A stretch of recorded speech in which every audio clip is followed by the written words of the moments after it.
You are now listening to Mr. Z Blackneffect.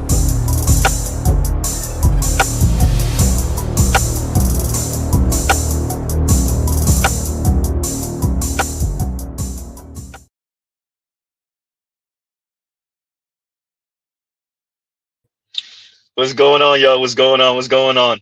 Like, share, subscribe, hit the super chat on the way in. Damn, Z, look, life is lifing, y'all. Some of y'all know, some of y'all don't. Let's get these out the way. I'm gonna change the title. I'm gonna change the title for the previous stream.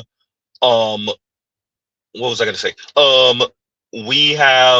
We're doing a part two to the stream we did a few days ago. A promised part two, right, to the stream we did a few days ago.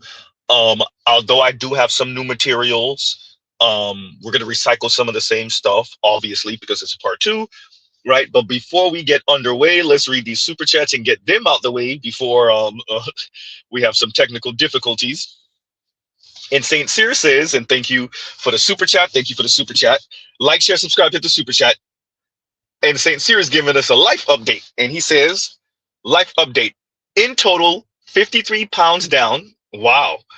Wow. That's not something small. That's 53 pounds down, still maintaining my muscle mass. Have run a few 5Ks, halfway through my bachelor's degree, career going well, and I still have my hairline. I'm jealous. Alexa played Beast of Burden by Rolling Stones. and shout out to you, brother, for still having your hairline. 5Ks, right? You did a few 5Ks. Halfway through your bachelor's, that's what's up. The 53 pounds down, that's what's up. That's what's up, excuse me. And you still maintaining your muscle mass. That's what the 53 pounds down, man. That's what's up. Right? And you're halfway through your bachelor's degree, and yeah. We're gonna get to it. I think I'm gonna even have to do a part 3 with a panel. Yeah, because this I want us to be on the cutting edge, and I want us to have the language for when these topics come up with friends, families, coworkers. That way we can kind of be not dispassionate observers, but non-emotional, and kind of give our assessment and give people something to think about. Because oftentimes you see people go into character flaw. They don't really speak about the environment too much. They don't speak about what's incentivizing this. We insult the men because of course we do, especially in the Black community. We insult the young men because of course we do, especially in the Black community. And these things, there's a social math to this, right? This is why we have the subject sociology. And when it comes to men and women and the dynamics between men and women and what more often time works, or what the math says, all of a sudden nobody knows how to do the math anymore. So shout out to you, Saint Cyr, for maintaining your muscle mass. Excuse me, I don't know why I want to say math so bad. For maintaining your muscle mass, being 53 pounds down, running 5Ks. Yeah, the 5K run. Look, Mrs. E can walk it. 5K run. Ooh, I don't know about that. Not right now. But I'm averaging when I walk, I'm averaging at least 3.5 miles per walk. It used to be 2.5. Now we're fast walking at a fast pace or brisk pace. 3.5 miles, 4 miles, 5 miles, right? 5 miles if I have 2 hours to play with, right? Because I can get 5 miles in about an hour and a half ish, right? If we have an hour, maybe an hour and a half, I try to get 3.5 to 4 miles, because we can maybe squeeze 4 miles in. But once I have 2 hours to play with, that's about 4.5, 4 miles, 5 miles. It depends on how quickly I'm walking. My fastest mile per date walking, we're saying, right? My fastest mile was under 16 minutes. It was like 15 minutes and some change walking. Yeah, and then I posted to y'all when I did the 8 and some odd change miles, and that was under 2.5 hours, right? So yeah. And my fastest speed in a mile was 4 miles per hour, right? That's the fastest I ever got walking. Um, yeah, I don't know how long I maintained that, right? But yeah, my average speed right now per mile is like somewhere between 3.4 and 3.5 miles an hour. Um, yeah, that's the average right now. So yeah, so that's how I'm doing, right?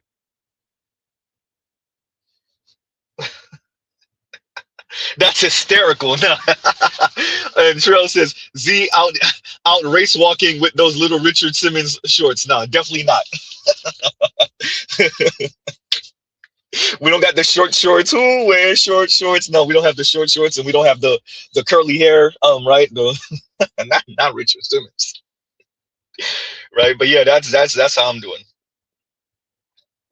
That's how I'm doing. But shout out to Saint Cyr. Saint Cyr said, "I'm out here, Z. I'm out here." Okay, okay. And Trail says, and thank you for the super chat.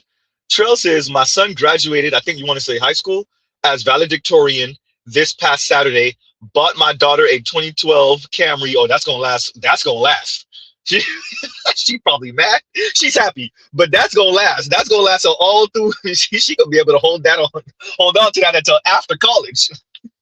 2012 Camry, and at 52, my hairline and beard are better than 20-year-olds. Yo, you still got your hairline, Mr. Z hairline, big dong, right? And that's what's up. That's what's up. That's what's up. Charles said, "Look, I still got my hairline too." And shout out to your son, valedictorian. Look, Charles out here doing it. Charles, you can't be saying this out loud, Charles. You got to leave the women with the narrative of horrible single fathers, Charles. You know, rest in peace to Charles' wife. Charles said, "Look, I'm out here doing it." Valedictorian son, you out here buying your daughter a car. Yeah, not skipping a beat. Look, it ain't supposed to be like Trail. You got to leave the ladies with the narrative. You got to leave them with the narrative. Trail over here, humble bragging. And thank you for the super chat. Thank you for the super chat. Like, share, subscribe, hit the super chat. That's what's up. That's what's up. Okay, so before we get underway, fair use, fair use, fair use, fair use. So this is the part 2 to the stream we had earlier. I want to say earlier in the week, but actually that was last week. Where we spoke about essentially dating and marriage. It was really marriage becoming a luxury item. And another day to remind you that there is no romance without finance. There is no romance without finance. Thank you. And shout out to my probably Nigerian sister right here, right? Definitely African sister. Okay, no romance without finance. Elite men are saying that. Some average men are saying that also. Elite men are saying that.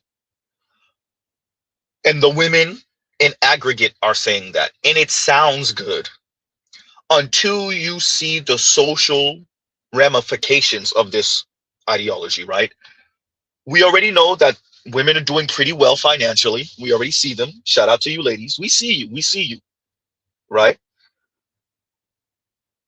Most women, absolutely not, but enough, right? Once again, if you don't know, median income in America, median salary, excuse me, median salary in America is $43,000 a year.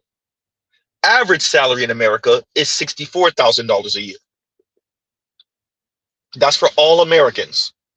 Now, when we start talking no romance without finance, as women have increasingly closed the financial gap between men and women, right? It has made it increasingly difficult to date as a man because the women still want to practice hypergamy. This is the part of the conversation we don't often speak about, especially in leftist and liberal spaces, in air quotes, progressive spaces, but even in conservative spaces, right? This is the part of the conversation that's difficult because no one wants to admit that the prevailing view for women across the planet, ooh, god damn, in developing and air quotes developed nations, the prevailing view is How old are you? I'm 29. Are you single? Yes, Why are you single right now? because the men are not enough rich to take care of me. So you're looking for a rich man. Yes, yes, I want to be spoiled. Why does he have to be rich? Because I want to be spoiled. Because I make my own money and I need to be dominated. that is the uncomfortable part of the conversation. That is she said, I make my own money. The men are not rich enough. They're not enough. They're not rich enough.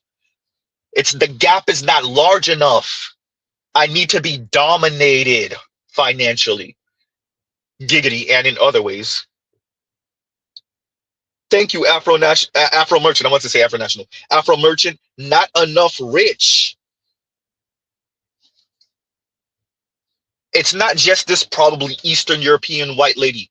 This is the prevailing view the globe over for women who are doing well enough. And there are social ramifications that come from that. When it's not just one woman in your society that thinks like this. It's not just 1% of women in your society that think like this. Not even just 5% of women in your society that think like this. Whether they can articulate it or not.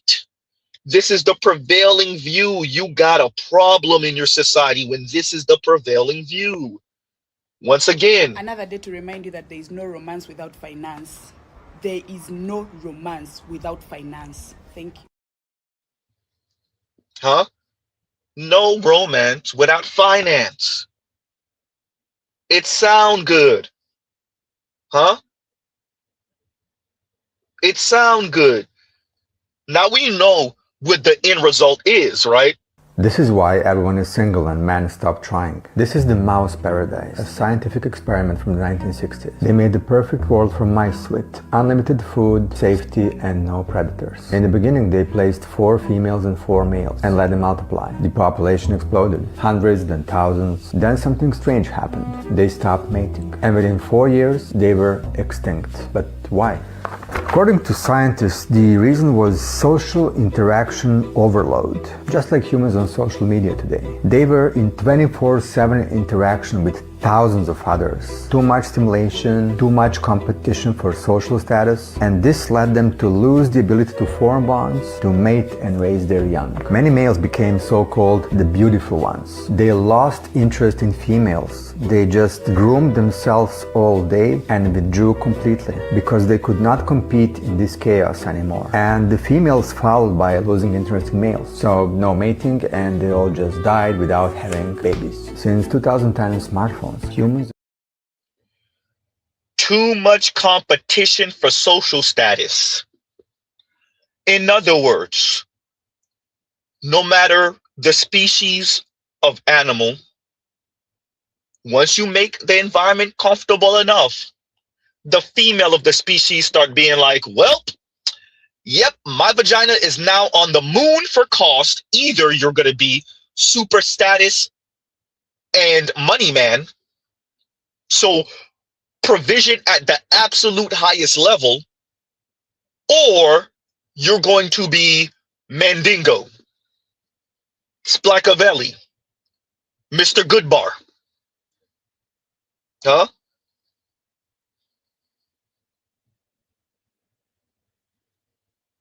What ends up happening on a societal level is the Mouse Utopia project, the Mouse Utopia experiment, the Calhoun experiment. Name it what you want to name it.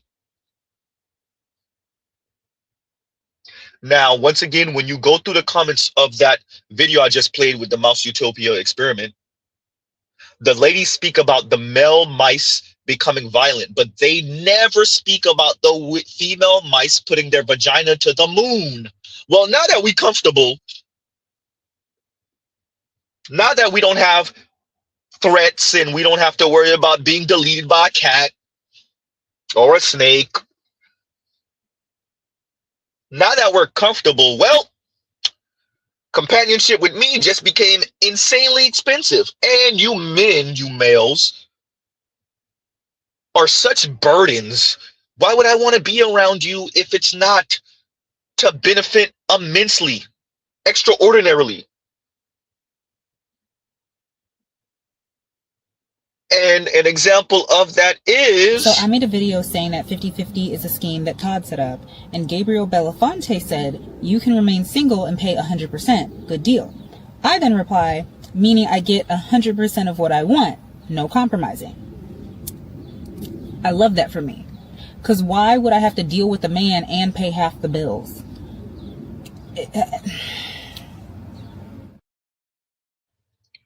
I want us to remember this is a black woman speaking like this, right? This is a black woman speaking like this. Remember, the median income in America is $43,000 a year.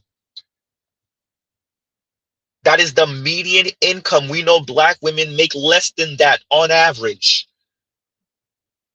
She said, when I could get whatever I want, why split the bills? Why go 50-50 when I can get 100% of what I want? Can you actually...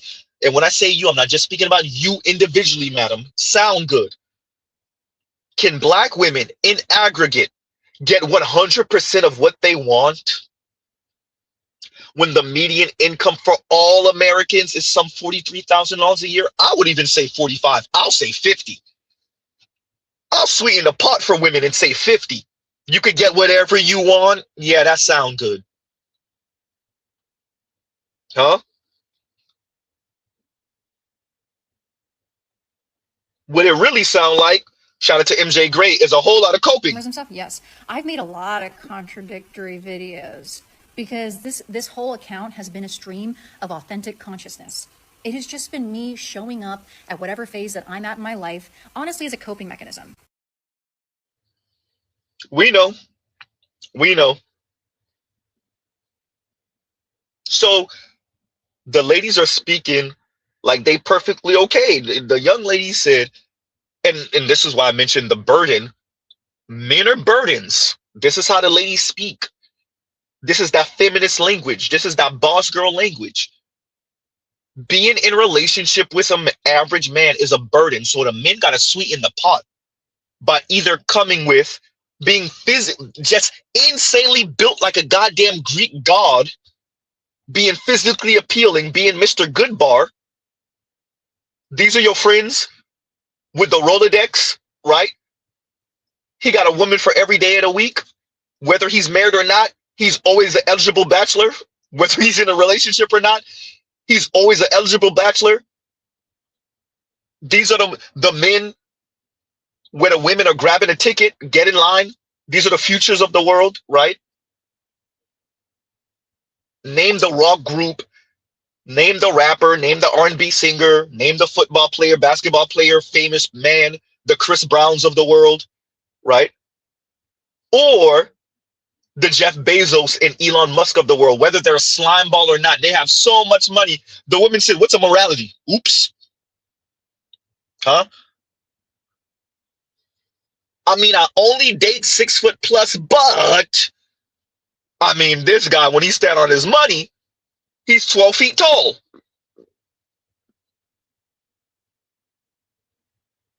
And if that is how more and more women are moving and thinking and feeling, if that's how they're acting, then be prepared for the societal collapse. If, once again, the preponderance of women and some elite men, if everyone is saying to the men, you will either be Mr. Goodbar, Mr. Mandingo, built like a Greek god, or you're going to be super provision man, Mr. Resources, and the ideal for the women is you being a combination of both, obviously, then that's okay if this is the prevailing mindset. Another day to remind you that there is no romance without finance. There is no romance without finance. Thank you. Huh?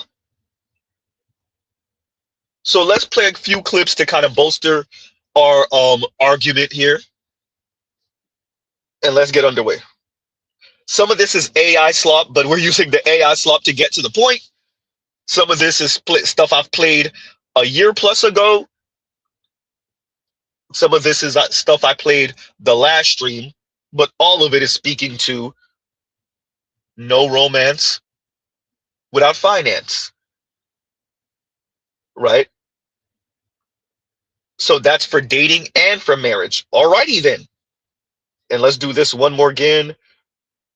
Fair use, fair use, fair use, fair use. The average first date now costs $189. If that number makes your heart sink, you're witnessing the death of modern romance. Welcome to Pillar 4, the economics of romance. We're living through dateflation, a reality where the financial barrier to entry is becoming impossible for the average person. To understand this, we have to talk about the K-shaped dating economy. This is the structural split defining how you date in 2026. In a K-shaped market, you're forced to choose. Either accept a massive dent in your wallet to keep up appearances or slash your dating budget to zero. There is no middle ground. You're either paying the high-stakes luxury tax or you're opting for radical survival strategies. This isn't just about money. It's about social class. The apps are sorting profiles based on who can afford to play the game and who can't. This leads to a survival tactic we're seeing everywhere: U-hauling. Young people are fast-tracking relationships and moving in together prematurely. But it's not because they're ready for commitment. It's because they need to split the rent. Love is being fast-tracked for economic survival. This financial pressure often leads to roommate syndrome.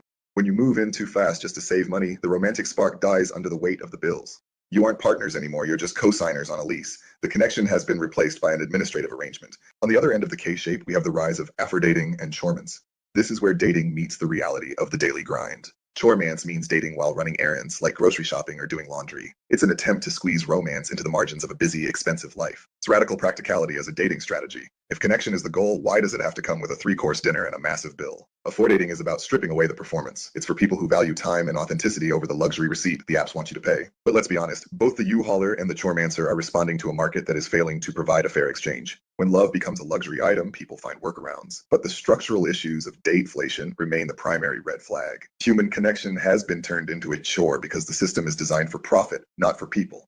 You are being billed for your own loneliness. Every match, every subscription, every $189 dinner is a line item on a receipt you never agreed to sign. But knowledge is your best defense. When you see the economics behind the romance, you can start making choices that protect your peace and your wallet. Value your humanity over their engagement metrics. Reclaim your time. Reclaim your sanity from the rigged casino. The future of dating isn't about how much you spend. It's about how much you're willing to see through the game. Connection is free if you refuse to pay the tax. The isolation validations the rebellions. If the game is rigged, the only winning move is to define the rules for yourself. At the end of the day, you are the judge of your own receipt court. You decide what's worth your time and what's a total loss. Dateflation, U-hauling, and the K-shaped economy, these aren't just terms. They are the new price of admission you need to avoid. Here's the final verdict for Pillar 4. Information is your shield. Use it. Protect your peace at all costs. When you know.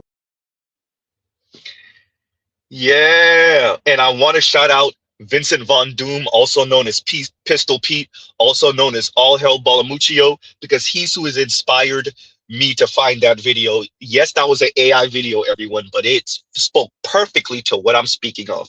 And I will be playing it again shortly because someone asked, right? Actually, where's that comment?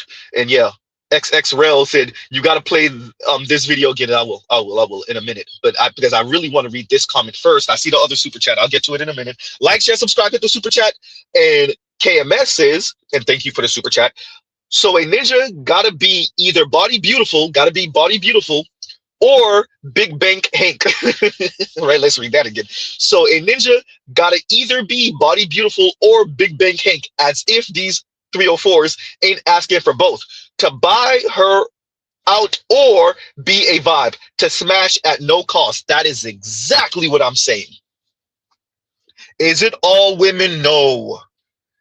Can you charisma your way through that? Yes. Can you, as you said yourself, KMS, a few weeks ago, can you just be there when she's horny and you get some? Yes. But I want to emphasize this. The era we're in is the default is situationship. This is not the era of BGS and Black Uru anymore. We're not talking boomers and silent generation or even the oldest of Xers. For the youngest of Xers, for 50 and younger, arguably 55 and younger, for 50 and younger, the default is situationship off top, and the younger you get, the worse. The default is situationship that might blossom into relationship, possibly marriage. This is why being body beautiful, having the look first, you have to make her want to jump your bones first, or you have to flex status on another level. You got to pull up to the bar or the club in a race, Rolls-Royce race, for those of you that don't know, in a Cullinan. Huh? God forbid you both. You body beautiful.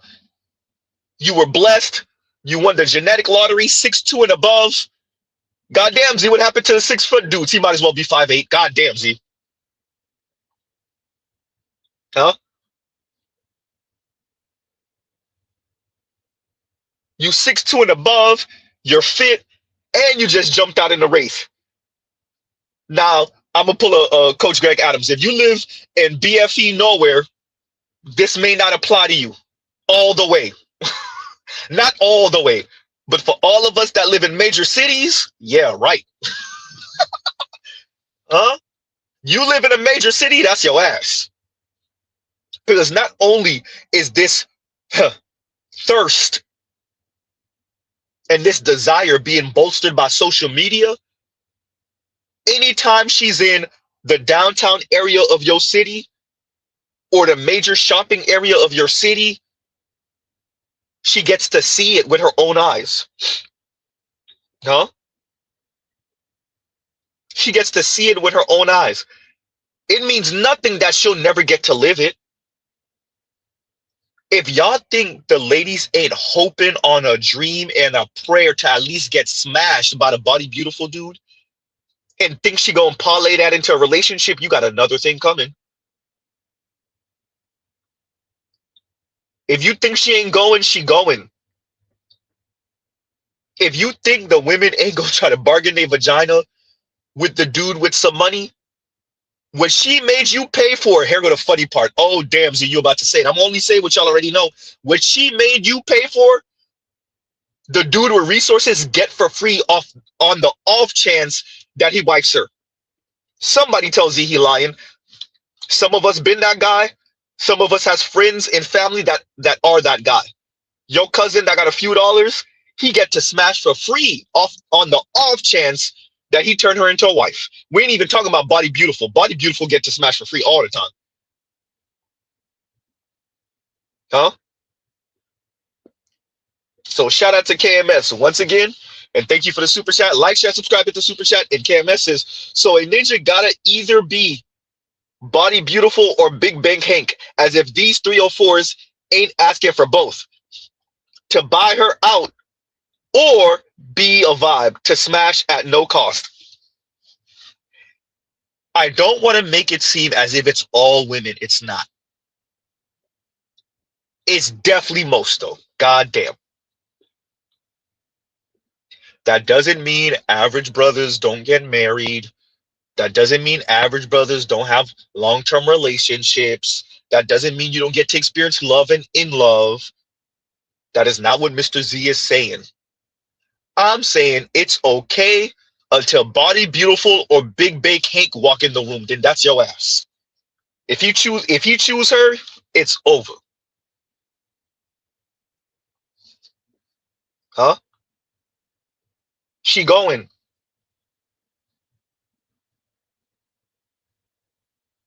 Man. And all hell Balamucho says, a lot doesn't mean all. Yeah. Yep. Yep. Yep. I drove a Phantom, right? Years ago, though. This is over a decade ago at this point. And I didn't just drive it around the block. I mean, I drove a Phantom for a week, right? On 22s. You lying, Z, I swear. Right? And Kanguru says, and thank you for the super chat. Like, share, subscribe, hit the super chat. And Kanguru says, I drove a Wraith the other day. Overrated. It was unwieldy. Yeah, but that's not why you drive it. You drive it to make a statement.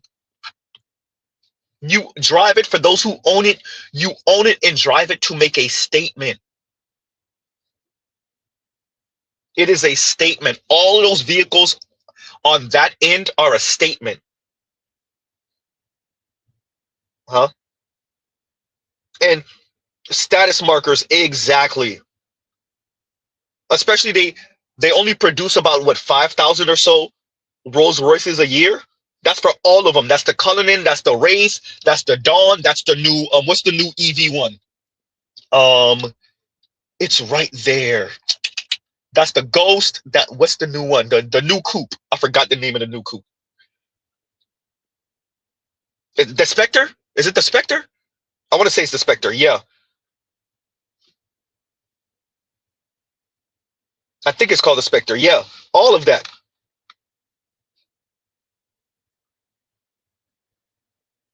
And Compassionate says, my homie got a S580. That's a Benz, yo. The S580. They definitely overly going. Yo, the ladies are going. They going, right?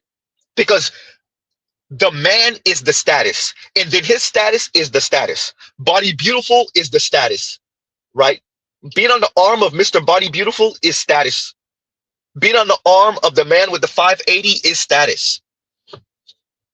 It was something that the young lady said on Zoe. I'm gonna go find that episode.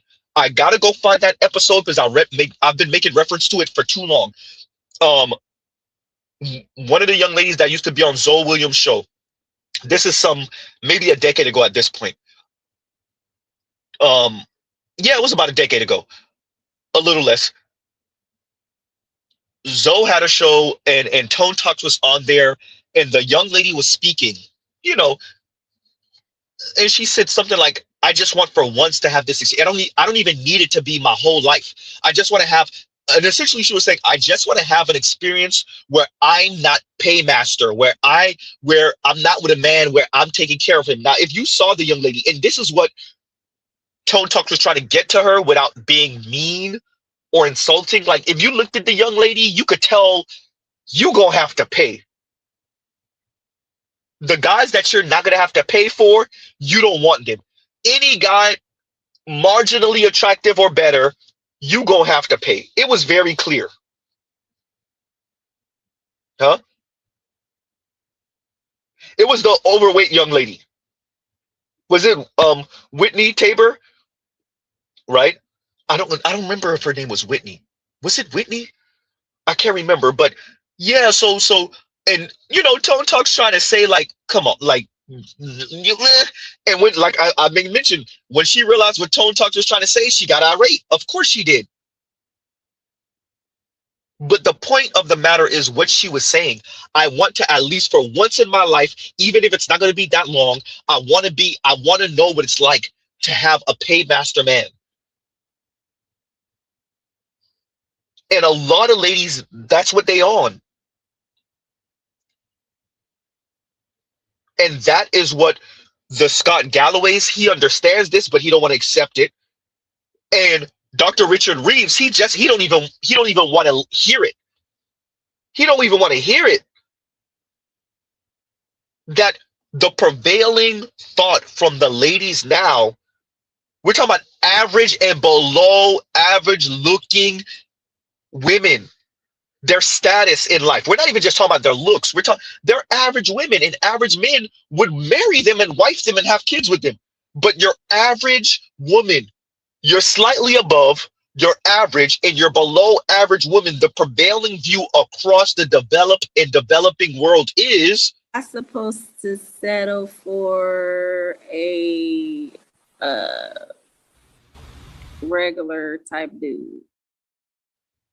So I'm supposed to settle for a regular type dude? Regular women, below regular women. This is how they talking.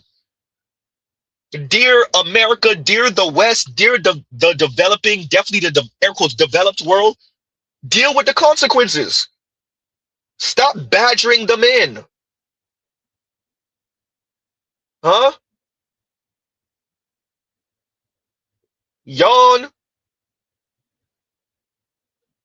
Continuing. So we're going to play this clip. This is something I play often. This is going to anchor us in this conversation, and it's going to speak to the lowering divorce rate. Of course, the divorce rate is lowering because the marriage rate is lowering, and the people who are getting married are largely the top 25%. We done priced your average man out of marriage, quite frankly, out of dating and relationship also. Whoopsie. So this should help anchor us. Continuing. So if you're new to the channel, hi, I'm Alexander. Before YouTube, I spent 8 years researching, consulting, and teaching about the job market. My whole deal is basically understanding what's going on with young adults and money in the United States. And when you look into the data about wealth, you find that American millionaires live very different lives than finance bros would have you believe. According to even the most conservative surveys, American millionaires are nearly 3 times more educated than the general population, with over half of them having at least a master's degree. Not only that, but 70% of millionaires are not even entrepreneurs. They are employees who work for somebody else, but who manage to save money and make smart investments over several decades. And just to add insult to injury for the more red-pilly finance bros, 90% of American millionaires are married, with over 2/3 of them never getting a divorce. That means that the typical American... Huh? 90, and it's really 80 some odd percent, but 90% of millionaires are married, with over 2/3 of them never getting divorced. That's over 66% of them never getting divorced. So, ladies, you're the one saying... Another day to remind you that there is no romance without finance. There is no romance without finance. Thank you. Now remember, ladies, you're saying that. The men heard you. They heard you, and they're moving accordingly. So the clip that we're going to play, obviously, the Kim Foster clips I'm going to play in a little bit. Let's stop having the conversation, because y'all are full of crap, where the men are throwing a temper tantrum, and they're purposely, your average man is purposely, right, reeling back romance. No, ladies, you said no romance without finance, and your bar is increasingly at impossible. And y'all would much rather grab a ticket for Body Beautiful or Mr. Super Provision. Rest in peace, Kevin Samuels. Hypergamy. Huh? So let's play a bit of Scott Galloway and get underway. Mr. Z. Ramen. Marriage has become a luxury item. Yeah. If you're in the top quintile of income earning households, you're 75% get married. If you're in the lower quintile of income earning men, only 1 in 4 chance of getting married. And this has huge impact on our society because we know that married people are healthier, they're wealthier, they live longer. When couples are married, they actually have lower rates of child poverty. And so this has huge implications for our society if we're having fewer marriages, especially when you think about having fewer babies. And there you go. Huh? And Compassionate says, this is all starting to feel like it's on purpose. They want to eradicate family for average people, rendering collectivism, unionizing, voting, etc. impossible. New stop techno-feudalism and transhumanism. Yeah, no, it is. It is. And that's a conclusion I came to. One of our esteemed PhDs speaks on this often also, right? Another one of our PhDs did a think piece on this years ago. I make reference to it all the time. What does capitalism and feminism equal? When you have capitalism and feminism, it's going to equal this. The women said, my autonomy cost. If you want to buy me out of my autonomy, it's going to cost you. Body Beautiful, I have no problem being seen on his arm, and I want to get piped down by Body Beautiful. Right? That's what the ladies are saying through action and through words, but definitely through action. And their companionship, and I'm going to probably repeat this when I play the clips from Kim Foster. The ladies are saying their companionship cost. Their companionship cost. That's what this lady is saying. How old are you? I'm 29. Are you single? Yes. Why are you single right now? Because the men are not enough rich to take care of me. So you're looking for a rich man? Yes. Yes, I want to be spoiled. Why does he have to be rich? Because I want to be spoiled. Because I make my own money and I need to be dominated. That's what that lady is saying. She's not the only one. That's what this lady's saying too. The only time having a boyfriend is worth it is when he is able to fully support you and pay all your bills. I said it, and I'll say it again. The only time a man who is your boyfriend, he's not your husband, if you're gonna be a girlfriend to someone, he needs to be paying all your bills. Otherwise, why is he there? What is his purpose? If he's not... Huh? They're saying their autonomy costs you something. If you're gonna buy, you gotta buy them out of their autonomy. Because they see men as burdens. You have to buy them out of their autonomy. That's what the ladies are saying. That's what feminism plus capitalism equals. Another day to remind you that there is no romance without finance. There is no romance without finance. Thank you. Huh? No romance without finance. You gonna have to buy me out of my autonomy. If you not body beautiful, you're gonna have to buy me out of my autonomy. Nobody wants to accept that this is how the women are moving because all of the societal ramifications. Dear Dr. Richard Reeves, the women are saying it. So I made a video saying that 50-50 is a scheme that Todd set up, and Gabriel Belafonte said, you can remain single and pay 100%. Good deal. I then reply, meaning I get 100% of what I want. No compromising. I love that for me. Because why would I have to deal with a man and pay half the bills?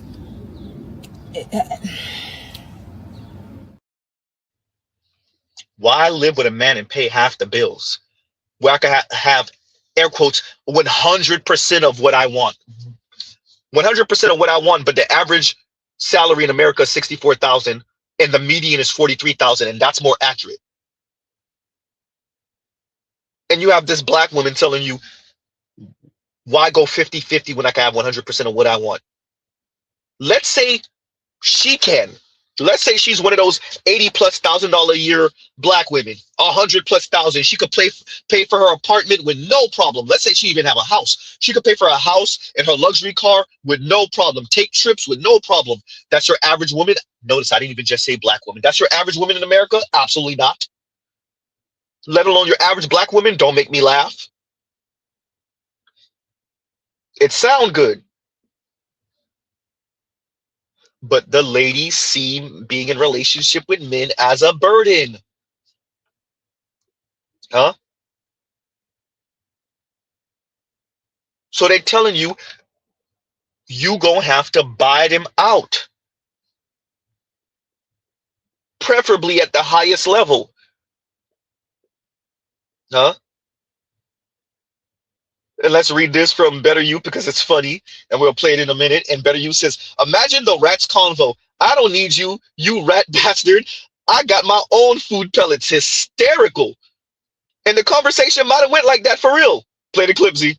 This is why everyone is single and men stop trying. This is the mouse paradise, a scientific experiment from the 1960s. They made the perfect world for mice with unlimited food, safety, and no predators. In the beginning, they placed 4 females and 4 males and let them multiply. The population exploded, hundreds, then thousands. Then something strange happened. They stopped mating. And within 4 years, they were extinct. But why?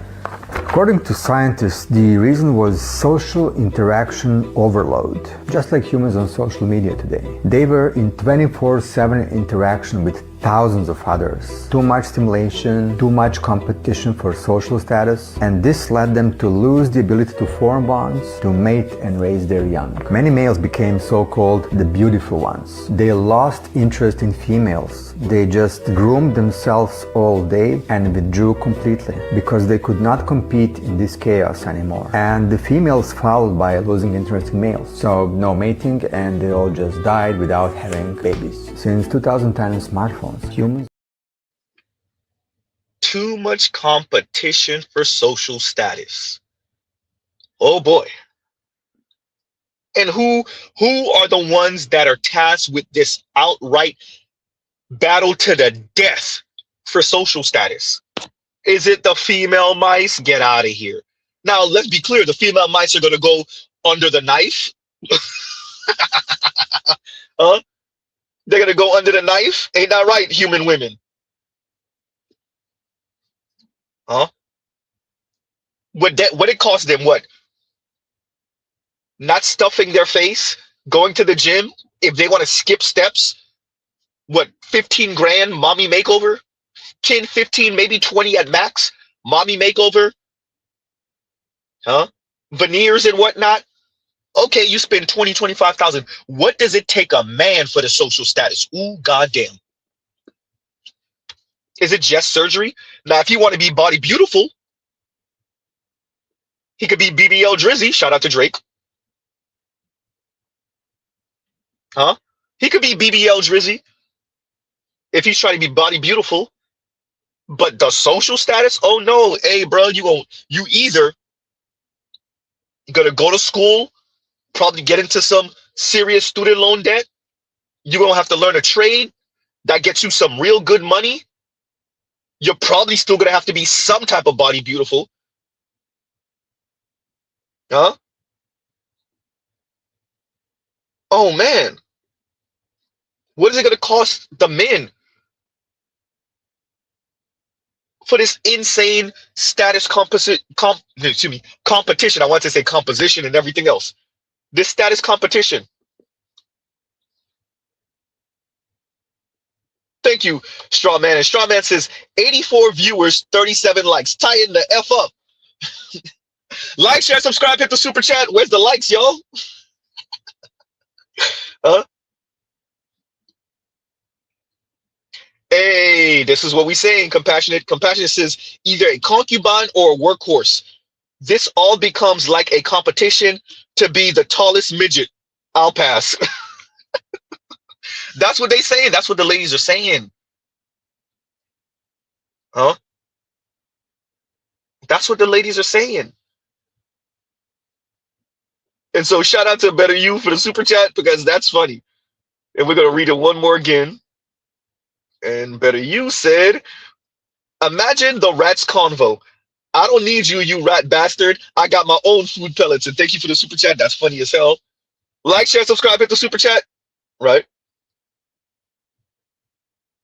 So we're going to play this clip again because someone asked, and then we'll move along.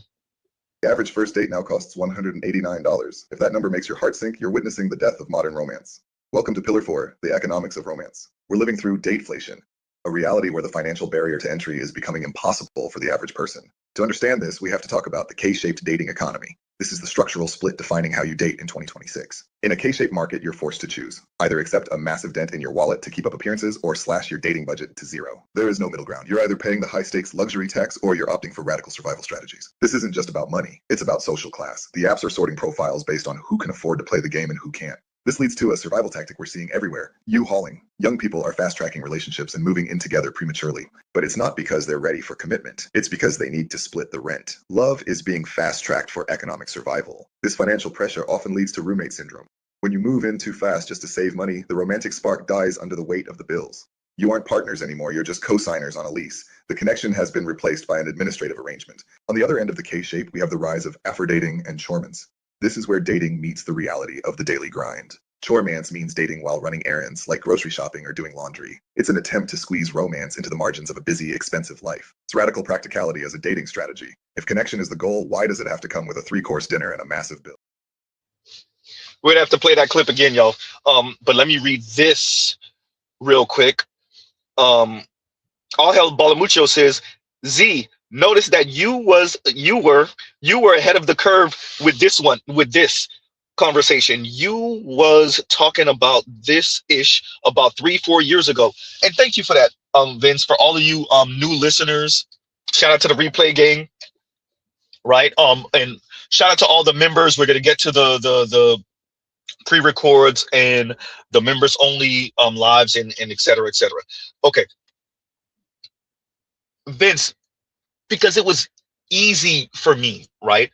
I watched a bunch of interviews and lectures and conversations of Dr. Richard Reeves speaking about dream hoarders. And this was, what are we? We're in 2027. I mean, sorry, I said we're 2027. Mr. Z in the future. We're in 2026.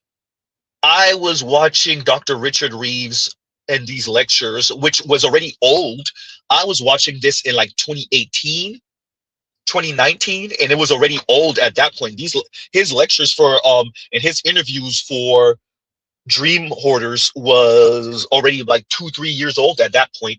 And he was speaking about that, and I knew that it wasn't just, or it wasn't simply hoarding resources and opportunities and dreams. I knew in a weird way, elite men were hoarding the women too.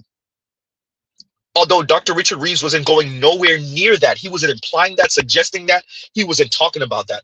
I knew, and shout out to BGS, that the environment dictated that the women were going to start moving like that also, to their own detriment, by the way. It's fascinating watching women celebrate the lowering birth rate, and like they're denying the men something without denying themselves also. It's fascinating watching that. It's temper tantrum talk. Huh? It's temper tantrum talk. And so thank you for that, Vince, and all hell Balamuchio, y'all. It's a number of things that got me to believe that you can listen to the women, and we're black men, so of course you're a bit ahead of the curve, especially on these kind of social dynamics, gender performance. You appreciate what the ladies are saying, right? I'm going through it right now. Let me read this one now. And Starman says, did you see Chris Williamson's birth rate debate video? It's not really a debate because they're like, for the most part, agreeing. And it's the wife from Base Camp, obviously Chris Williamson, who else is there? It's the dude with like the floral shirt, and it's that professor. I think he said he's been living in Japan for I don't know how long, he said. So yeah, he's there also. The professor, he's kind of been making his rounds about the birth rate thing too. Yeah, but it doesn't look like it's a debate. And thank you for the super chat, Starman. Thank you for the super chat. Yeah, I'm making my way through it right now. I think I'm about 30 some odd minutes in. So yeah, I'm listening to it. Well, clearly not right now, but yeah, I'm gonna listen to the rest of it after the stream. But yeah, so I'm making my way through that. I'm probably gonna start it over. But yeah, I'm making my way through that. And thank you for the super chat. Yes, and y'all might get a stream about that. Y'all might get a stream about that. And I know I've been missing a lot over the past 3 or so weeks. Y'all bear with. Members will know. Members will find out. Some of y'all already know. So yeah, we're gonna get to it. Shout out to Passport OG. I gotta make contact with you. Indigo Flow, give me a chance. Send me your number if you don't mind. I gotta make contact with you also. And yeah, we'll get to it. But yeah, Starman, yeah, I'm making my way through it. And it's a real conversation. We as a society, as a planet, we have to have a real conversation about what living in air quotes advanced society, living on top of each other, what that's going to entail for us going into the future. Being very status obsessed animals, right? Species of animal, what does that entail, right? And what happens when you don't correct for women's hypergamy, right? What happens when you don't correct for that?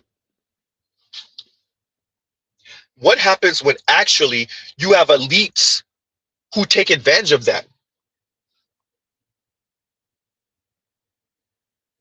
Morgan Stanley and the she economy, Citibank, and the memo about the plutocracy. What happens when you have elite that say, I don't care. I'm morally bankrupt at worst. At best, I am I have no moral compass, or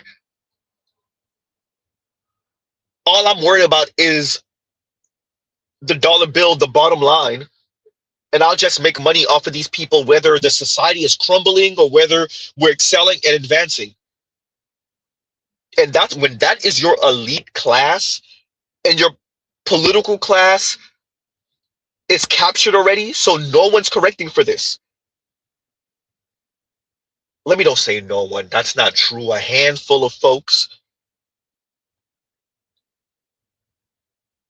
Well, you get what we have now.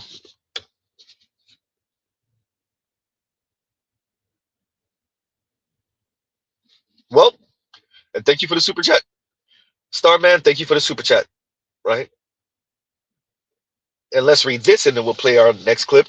KMS says, the funny thing about the status game is that no one woman is worthy of a man who legit got it out the mud, ran the gauntlet, and won. Hashtag Genghis.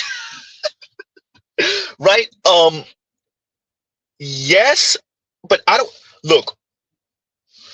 I would argue the women are taking their cues from the elite men and women, so white men and women for the most part, and they're opportunists and they're looking to exploit. The women are just looking to win the lottery. It goes back to the young lady I told y'all about, Zoe Williams. She's just looking to win the let one of these dudes find me attractive enough to smash on me and to pipe on me and throw me money just because. And that's what it is. The women don't care whether they're worthy or not. There's no sense of like obligation or shame or embarrassment or any of that. They're like, look, I'm just trying to get it by any means.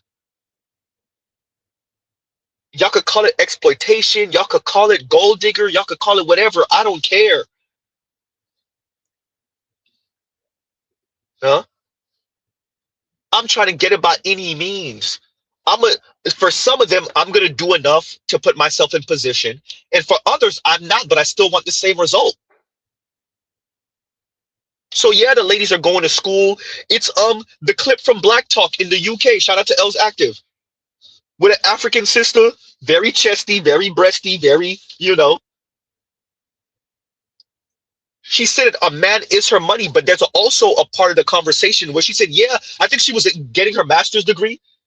And she said it like, yeah, I'm doing this, but I don't expect to work. I expect to end up with a man who's going to pay for everything. Need I play the clip again? You're going to play it for the 1 zillionth time, Z? You damn right. How old are you? I'm 29. Are you single? Yes. Why are you single right now? Because the men are not enough rich to take care of me. So you're looking for a rich man? Yes.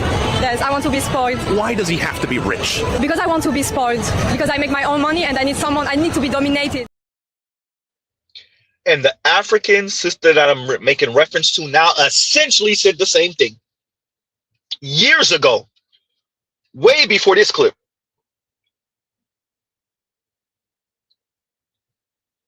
She essentially said the same thing. Yeah, I got a master's degree. Yeah, I'm doing my own thing. But for a man to wife me, oh yeah, he gonna have to come with that check. And she says she's okay with being wife number 6, 7, 8. That's what we are now. For all women, no. For enough, uh-oh. And Zulu says, so basically, this is how society dies when men just leave society. Ding, ding, ding, ding, ding. That's what the Mouse Utopia clip is about, y'all. That's why I keep on spamming that. Huh? That's why we keep on spamming clips like this. The wealthy will not marry you, and here's why. There's a term for this in economics, and it's called assortative mating. It's a tendency for people to marry others like themselves, high earners with high earners, college grads with college grads, and over the last few decades, the pattern has intensified. People don't choose partners from the entire population, they choose from people they actually meet. People from the same schools, same jobs, same cities. So marriage stops being random and becomes a lot more predictable. And this has consequences. Wealth doesn't come from income alone, it comes from stability, from true salaries instead of one, from shared risk, from access to better neighborhoods, better schools, and better networks. That's how advantage compounds. This is why today, who you marry matters almost as much as what you do, why upward mobility feels harder, and why effort alone is not enough to close the gap. Once assortative mating sets in, it reinforces itself. Children grow up in healthier homes, they get better education, they move to the same expensive cities, they meet people just like them, and they marry each other. So when people say anyone can make it, they're ignoring a part of the system that matters deeply. So if you feel like this economy isn't built for you, it's because in some ways it isn't. And it's not because we're failing as individuals, it's because wealth is concentrating 2 people at a time. Huh? It's perpetuating itself on itself. The ladies said no romance without finance. And a number of them don't get married. I'm looking at you, black women, working class white women, a lot of Latinas. A small percentage of Asian women, but I'm pretty sure that's going to start growing like tomorrow. The women said no romance without finance. And for the Latina women, the white women, and the black women, they're still having children out of wedlock, less and less so, but still. And then you think your son and daughter are going to compete against the upper middle class white people who stayed married at least until the children got to college. Yeah, about that. And so because y'all see y'all kids are not being able to compete, y'all are saying, okay, now we not even gonna have the kids. Not appreciating the reason your kids weren't competing is because you divorced or you never married the father of the kid. Smart dumbass.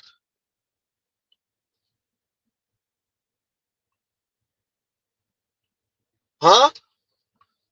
Your average woman is throwing a temper tantrum because she feel like she's on the outside looking in of the clip I just played. Well, if I don't get to be with the elite man, then I don't want nothing. And guess what she gets? She gets to get smashed by Body Beautiful and nothing else. If she's lucky, if she's at the right place at the right time, wearing the right thing, Mr. Super Hyper Provision Man might enjoy her company for a season. Huh?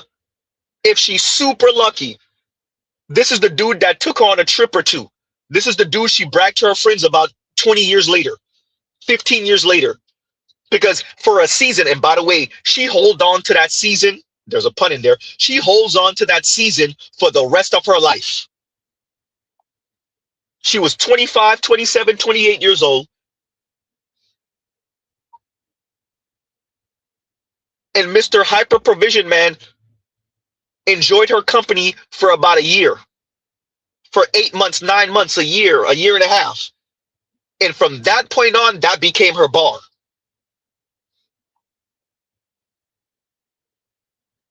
And 10 and 15 years later, she's still goddamn single. She might have had a kid from Body Beautiful. And that's it.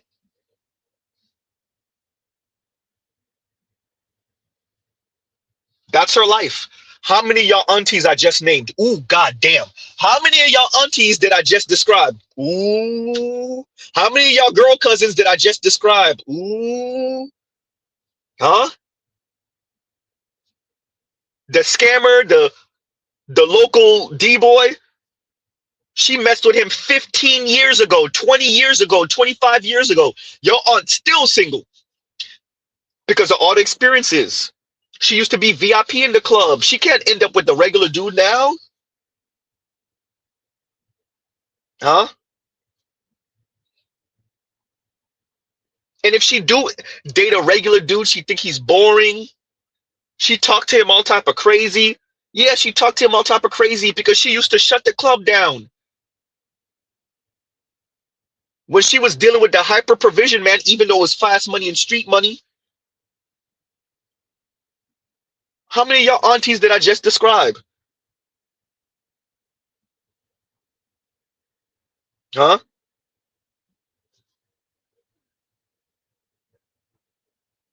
How many of y'all aunties did I just describe now? She used to deal with Body Beautiful. Body Beautiful used to have her like AJ Johnson and Ving Rhames and Baby Boy. And now she can't be with no regular dude. She would rather go deal with the dudes 15 years younger than her. Because there's a certain type of kink and experience she wants. Ooh, Z. Huh? No one's satisfying enough. Huh? Because Body Beautiful used to have her feet in the air. Have her in the air. Ooh, goddamn. Huh? Yeah. It's real out here, y'all. Hey. And KMS says, and thank you for the super chat. Like, share, subscribe, hit the super chat. KMS says, society is making a strong case for Tintos, for being on the blade, for the ladies being on the blade. It is. And this is why you have all that sugar baby, sugar daddy stuff. Whether it's said explicitly like Mr. Z just said it or not. The society has made it too goddamn expensive for men to be men.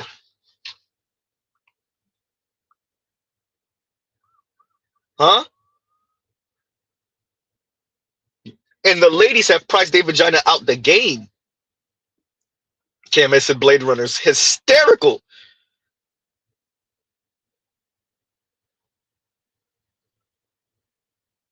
The ladies have priced their vagina out the game and then start throwing a tantrum about the men saying, yeah, all right, then you can have that. I'm not paying. I'm not paying that. I know I have to pay, but I'm not paying that. The average women, wait for it, below average women have priced their vagina out the game. We're talking about marriage, y'all. Increasingly, they pricing their vagina out the game for companionship, for dating, let alone marriage. Mr. Z don't even want to sound like how I sound right now. But to be frank, the ladies have said, look, you're a burden. Being with a man, what they said, having a boyfriend is embarrassing. So you're going to have to come with that check or be body beautiful, preferably both.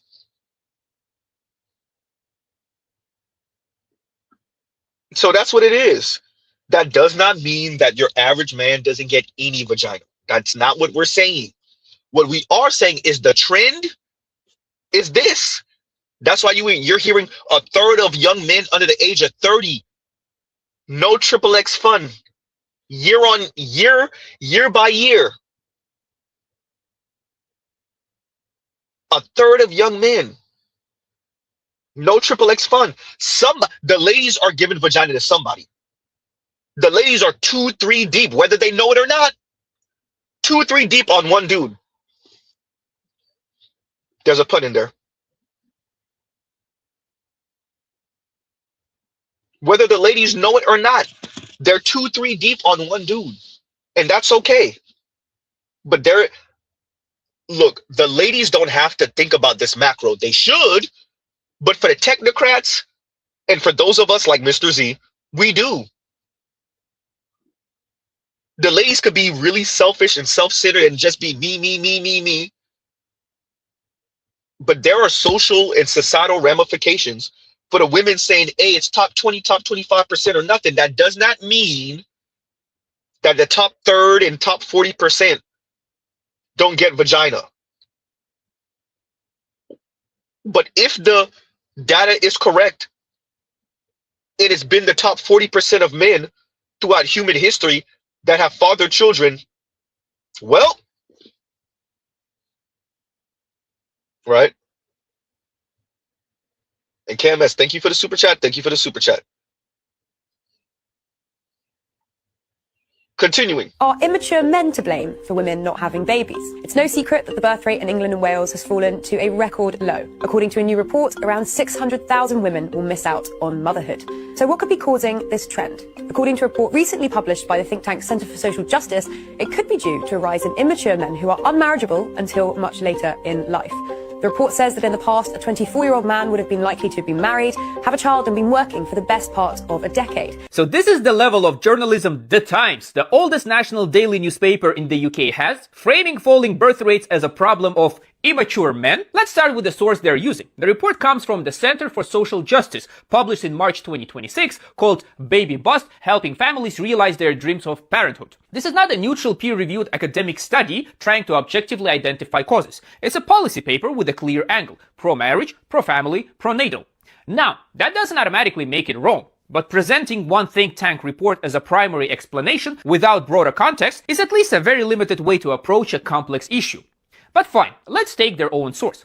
Even in that report, they include a poll data with a whole range of reasons why women delay or don't have children. 54% say motherhood is unappealing. 44% say childcare is too expensive. 41% mention housing constraints and environments. 38% want to focus on their careers. 34% say they haven't found the right partner. So we have costs, housing, career timing, cultural attitude, environment, relationship formation, a complex multi-factor problem.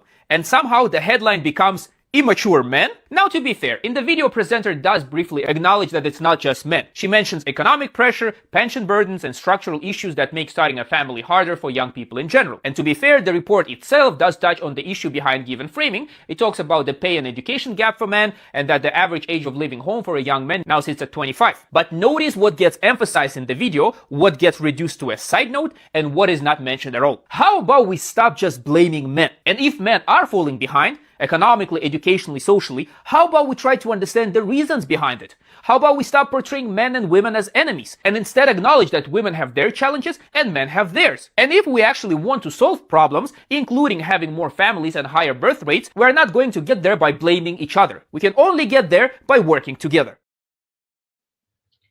Problem is, sir, the feminist framing. You have to frame this in a feminist, pro-female, female empowerment way. And the only way to frame it that way is to chastise the men.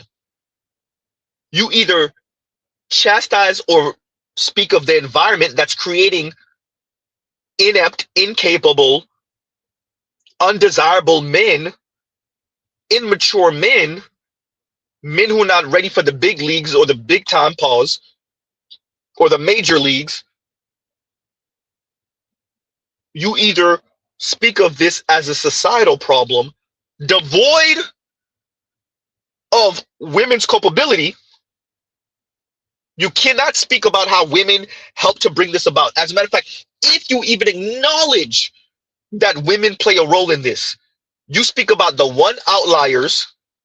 few outliers of tradcon, air quotes, tradcon women,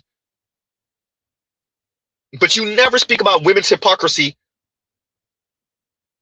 hypergamy, and wanting patriarchy by feminist specifications.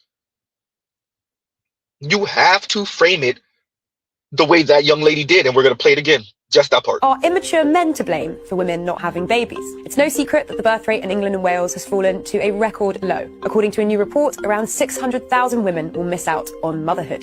So what could be causing this trend? According to a report recently published by the think tank Centre for Social Justice, it could be due to a rise in immature men who are unmarriageable until much later in life. The report says that in the past, a 24-year-old man would have been likely to have been married, have a child, and been working for the best part of a decade. So this is the level of journalism. Once again, the rise in immature men. Not the economics of the situation. Not women saying, look, my time, my energy, my presence, my companionship, my air quotes love, it's not love, cost. My womb cost. Instead of us being honest that the ladies are saying that, because it sounds kind of icky. Instead of us having that conversation, we're saying, no. The problem is too many immature men. That's the problem. And they don't want to adult. Yeah. That's the problem. The rest of the development is all on the men. Yeah. That's the problem. The boys and the men just don't want to grow up. They just see the women as walking holes. A series of holes. It has nothing to do with the women seeing the men as walking wallets and overglorified guard dogs and fun toys. A walking shaft. A walking obelisk. No. Huh? No, the problem is the men and the boys are too damn immature. Don't you know? And Kanguru says, to what I was saying earlier when we were speaking about the vehicles, and thank you for the super chat, Kanguru. I missed this earlier. And Kanguru says, Z said, I'm too poor to appreciate that car. No, Mr. Z is definitely into automobiles. You are not too poor to appreciate any vehicle. Can you afford it, though? And certain folks, Mr. Z had to learn this the hard way a couple of times. You can afford to buy it. You might even afford to be able to afford to pay for it. But can you afford to maintain it? Especially when something breaks. And for many of us with sports cars or luxury vehicles, you cannot. You're going to find out the hard way, though. You can afford that Range Rover payment. When them air shocks go out, can you afford the payment on that? You can afford the Range Rover and the car insurance for it. Huh? Can you afford the brakes though? Ah, that is the question. And Kanguru, thank you for the super chat. Thank you for the super chat. And BGS says, this is the dumbest crap I've ever heard. Look, BGS, they got it. This is how they have to frame it. Shout out to Dr. Green Gorilla. Capitalism plus feminism. It's always framed in this kind of feminist speak. It's always feminist speak. We never speak about the economics of the situation. And the fact that what the women are saying in their private time or amongst each other or off camera, what they're really saying, it's not about air quotes immature men. This is what they're really saying. Another day to remind you that there is no romance without finance. There is no romance without finance. Thank you. Huh? Yeah. That's the quiet part out loud. Huh? What else do the ladies say, Z? I'm supposed to settle for a regular type dude. Hey. That's what the ladies are saying. That's once again, the uncomfortable part of the conversation, because feminists don't want to acknowledge this part. Because many of your feminists, especially your rad femmes, we already know about them. They're desirous of the birth rate going down. Yeah, why not? Especially if the men are not doing what they're supposed to do, which is kissing the woman's ass. Yeah, the birth rate's supposed to go down. The men ain't playing their part. Protect, provide, and shut up. The men are not playing their part.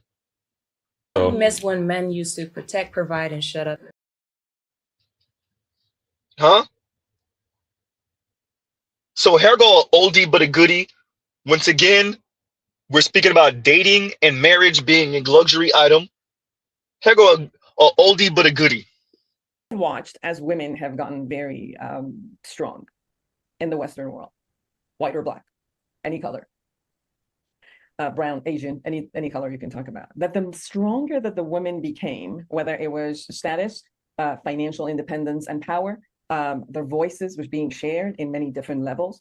They owned, their own businesses, and it was tougher and tougher for men to have that romance. Yeah. They couldn't handle a concept of a woman being strong in so many layers. And then the dynamic changed that, the women automatically became their mother, and they turned more into kind of like a teenage mode. And I'm sorry for everyone who's listening, and I'm generalizing. I apologize for generalizing, but at this point, for the purpose of conversation, I'm not saying that 100% are that, but this is the trend that I've seen. And then because I also saw American Black women as strong, you could see so many of Black women rising and being strong and heading not only generational of families, businesses, entertainment industry, sports industry, and hopefully the United States president. Wouldn't that be something that's an improvement from our current situation? Yes. And I always put that as the strength conversation, that the men could not handle that type of strength.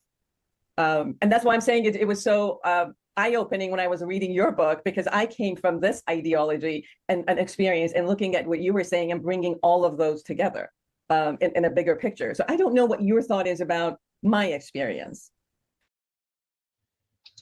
It has nothing to do with strength. It has to do with the article published years ago, right? Economically unattractive men are leading to a downturn in marriage. Said differently, God damn, Z. How old are you? I'm 29. Are you single? Yes. Why are you single right now? Because the men are not enough rich to take care of me. So you're looking for a rich man? Yes. Yes, I want to be spoiled. Why does he have to be rich? Because I want to be spoiled. Because I make my own money and I need to be dominated. Huh? As women close the gap financially, they still want to practice hypergamy at the highest level. That's a woman's problem. The women are the one pricing their vagina, if you want Mr. Z to say it less vulgar. The women are the one pricing their companionship out the game. The women are the ones doing that, not the men. The men are responding to the environment and the women. The women are the ones saying that, especially college-educated women.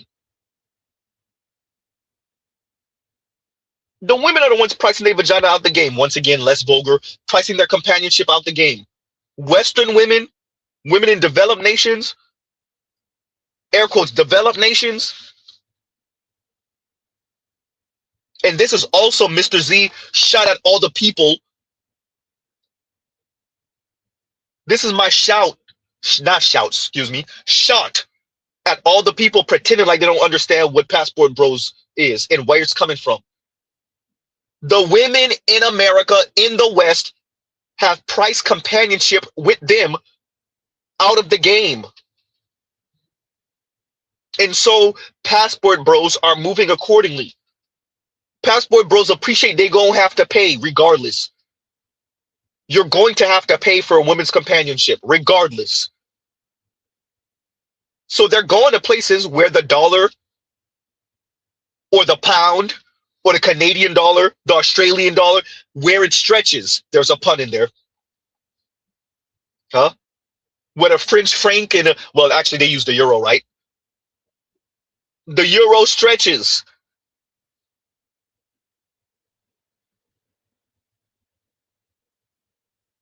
If women in developed, air quotes, developed nations said, hey, my companionship, for me not to be a total and complete menace, my companionship cost 48, 52, 60 some odd % more than what I earn.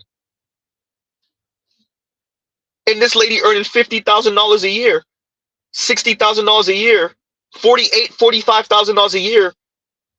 That means you have to earn what? 60 some odd, 70 some odd, 80 some odd $1,000, 100 times, 100 times. I mean double. If she earning 50, that means you got to earn 100. The men, especially the young men, said, "Yeah, see about that. I'm out. I'm not body beautiful, and I don't got the resources. You know what I do have? I have enough resources to take flights." Huh? That's what I do have. I have enough resources to take flights. I have enough resources to be in the Philippines for a week or two.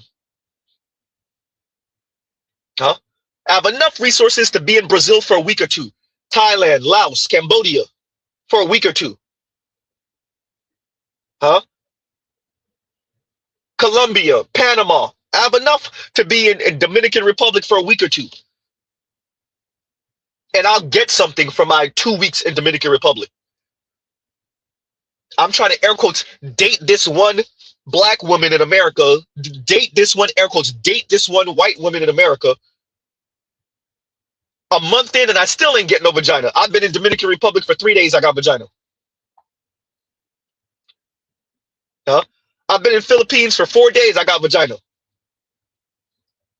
And even if she's acting, even if she's only putting on a show for the next 2 weeks, she's been way more considerate and tender and kind in 2 weeks than I got from years in America. Get out of here. It's no comparison. If the ladies, black, white, Latino, or otherwise, are going to Africa or going to the Caribbean for the air quotes boyfriend experience, then why can't the men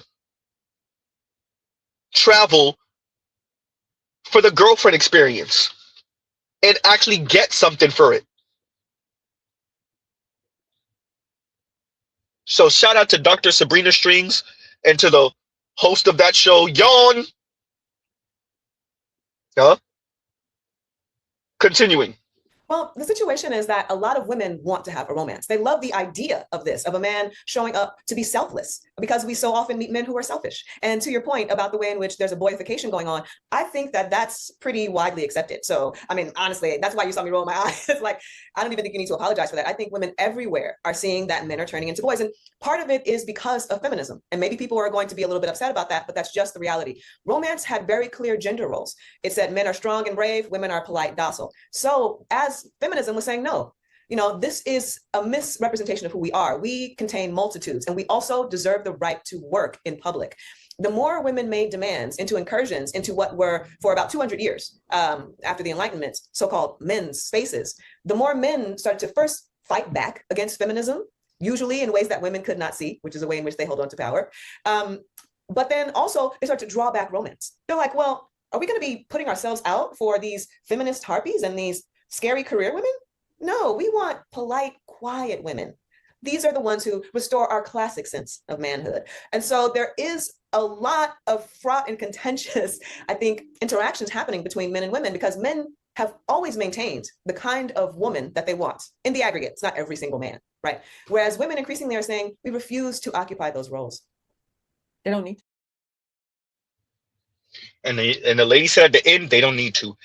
And I want to respond to this whole thing, and especially that they don't need to. The women don't need to, you damn right. And the men said, I bet. Huh? Dr. Sabrina Strings, you said romance had defined gender roles. You said that. You did the research. So in other words, the women changed the contract and the men said, I bet. You're saying you don't have to play the role. Okay. The men said, I bet. You don't have to play the role. So that means I don't have to play the role. Dr. Sabrina Strings, you said this. Well, the situation is that a lot of women want to have a romance. They love the idea of this, of a man showing up to be selfless, because we so often meet men who are selfish. And to your point about the way in which there's a boyification going on, I think that that's pretty widely accepted. So, I mean, honestly, that's why you saw me roll my eyes. It's like, I don't even think you need to apologize for that. I think women everywhere are seeing that men are turning into boys. And part of it is because of feminism. And maybe people are going to be a little bit upset about that, but that's just the reality. Romance had very clear gender roles. It said men are strong and brave, women are polite, docile. So, Madam, the women want romance, but they want equality. But romance is built off of a distorted and a different power dynamic, an imbalance. Wait a minute. The women want romance, but they want equality at the same time. Wait, what? You said. Well, the situation is that a lot of women want to have a romance. They love the idea. A lot of women want to have a romance. Women want romance, but they want equality too. Now y'all understand why Mr. Z says patriarchy about feminist specifications? Y'all want the romance. Heterosexual straight women want romance from men, but they want equality also. They want societal equality, but they want romance. But romance is built off of a different power differential, a different power dynamic. The women want equality, but romance is built off of men being in better positions politically, socially, economically. Women don't want men to inherently be in better positions politically, socially, economically, but yet they want the romance that comes from men in their provision, in the performance of saying, look, I will give you some of my extra. Women don't want men to have the extra, but women want men to perform in relationship or in the courting process, the dating process increasingly, as if men have the extra. Wait, what?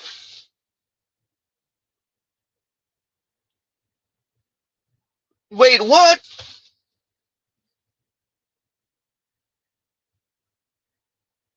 How is this supposed to work? Exactly. All hell Balamucho says equality and romance. Okay, set up a date and pay. Exactly. Huh? Exactly. Huh?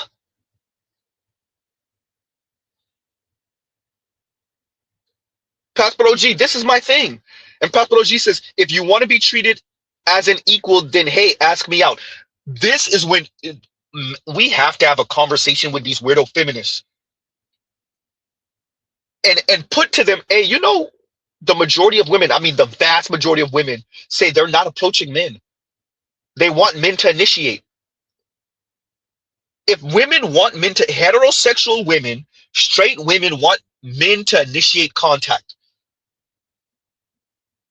All your equality stuff go out the, let's put it this way, all your equality stuff go out the window once we start talking about men and women relationship, intimacy, power dynamics, the gender performance. Women still want men to perform a certain way without any of the tools to perform that certain way. Ooh.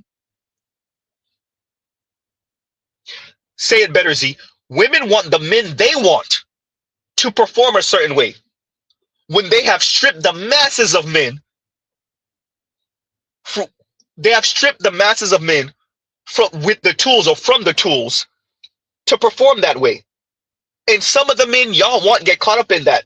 So you know what he gonna be? Body beautiful. Body beautiful is the quick, fast way to at least get some vagina, get some companionship, get yours as a man. Being body beautiful. And then you could parlay that into something. Possibly. Huh?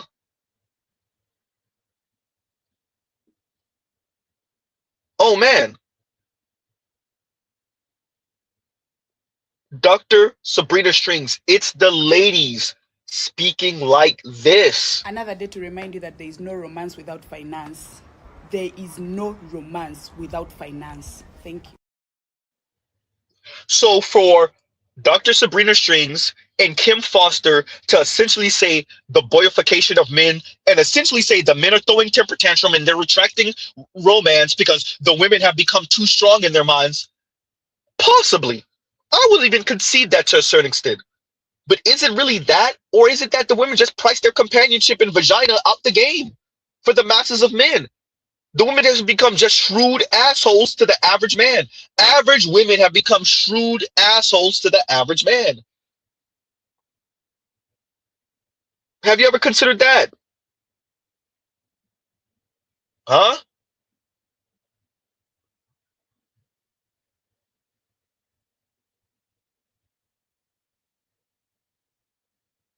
Insane. Play it again, Z. Another day to remind you that there is no romance without finance.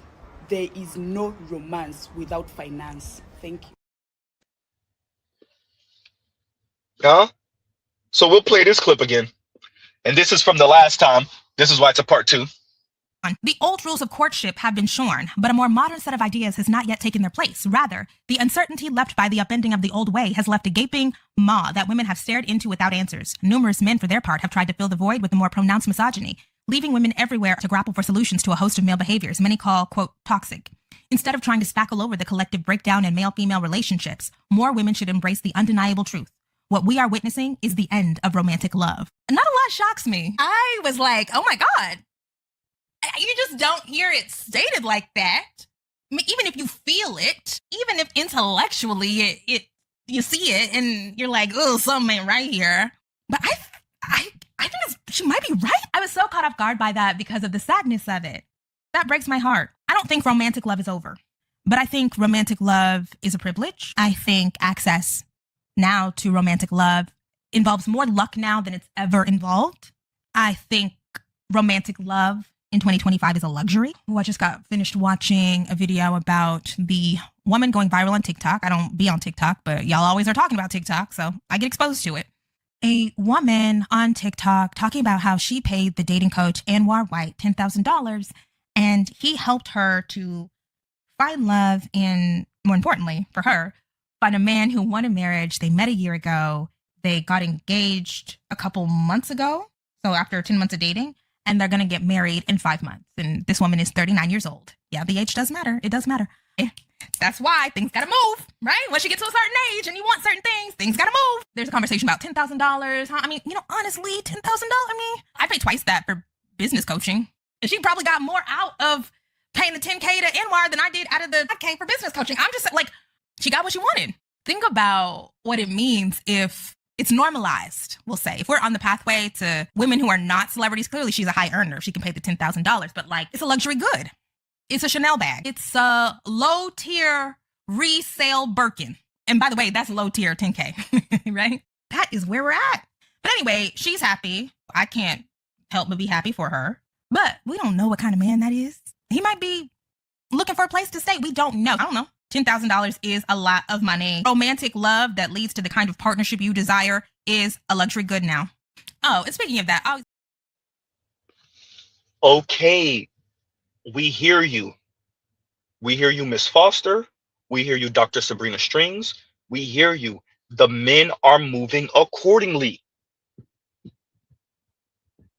If it's a luxury good now, the men are moving accordingly. If dating and marriage and companionship, not just wham bam, thank you, ma'am, not just y'all settle for each other because y'all are just lonely and horny and bored, but real connection, companionship, relationship, if everything starts off as a situationship, then that's okay. But the men are moving accordingly. Even the men that don't appreciate it are moving accordingly, let alone those of us listening to Mr. Z right now. Those of us initiated, red pill, manosphere, black manosphere, talking points, rhetoric, we definitely understand it. We're not supposed to, huh? Uh-oh. Huh? Yeah, Vegas Dev, you heard it. Yeah, partner. Huh?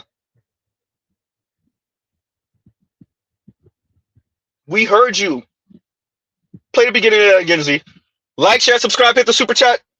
the old rules of courtship have been shorn, but a more modern set of ideas has not yet taken their place. Rather, the uncertainty left by the upending of the old way has left a gaping maw that women have stared into without answers. Numerous men, for their part, have tried to fill the void with the more pronounced misogyny, leaving women everywhere to grapple for solutions to a host of male behaviors many call, quote, toxic. Instead of trying to spackle over the collective breakdown in male-female relationships, more women should embrace the undeniable truth. What we are witnessing is the end of romantic love. Not a lot shocks me. I was like, oh my God. You just don't hear it stated like that. I mean, even if you feel... It's okay. We're going to live Elysium, and the women helped to create it. We're going to live the movie Elysium. That's why Mr. Z keep on referencing it so often. Huh?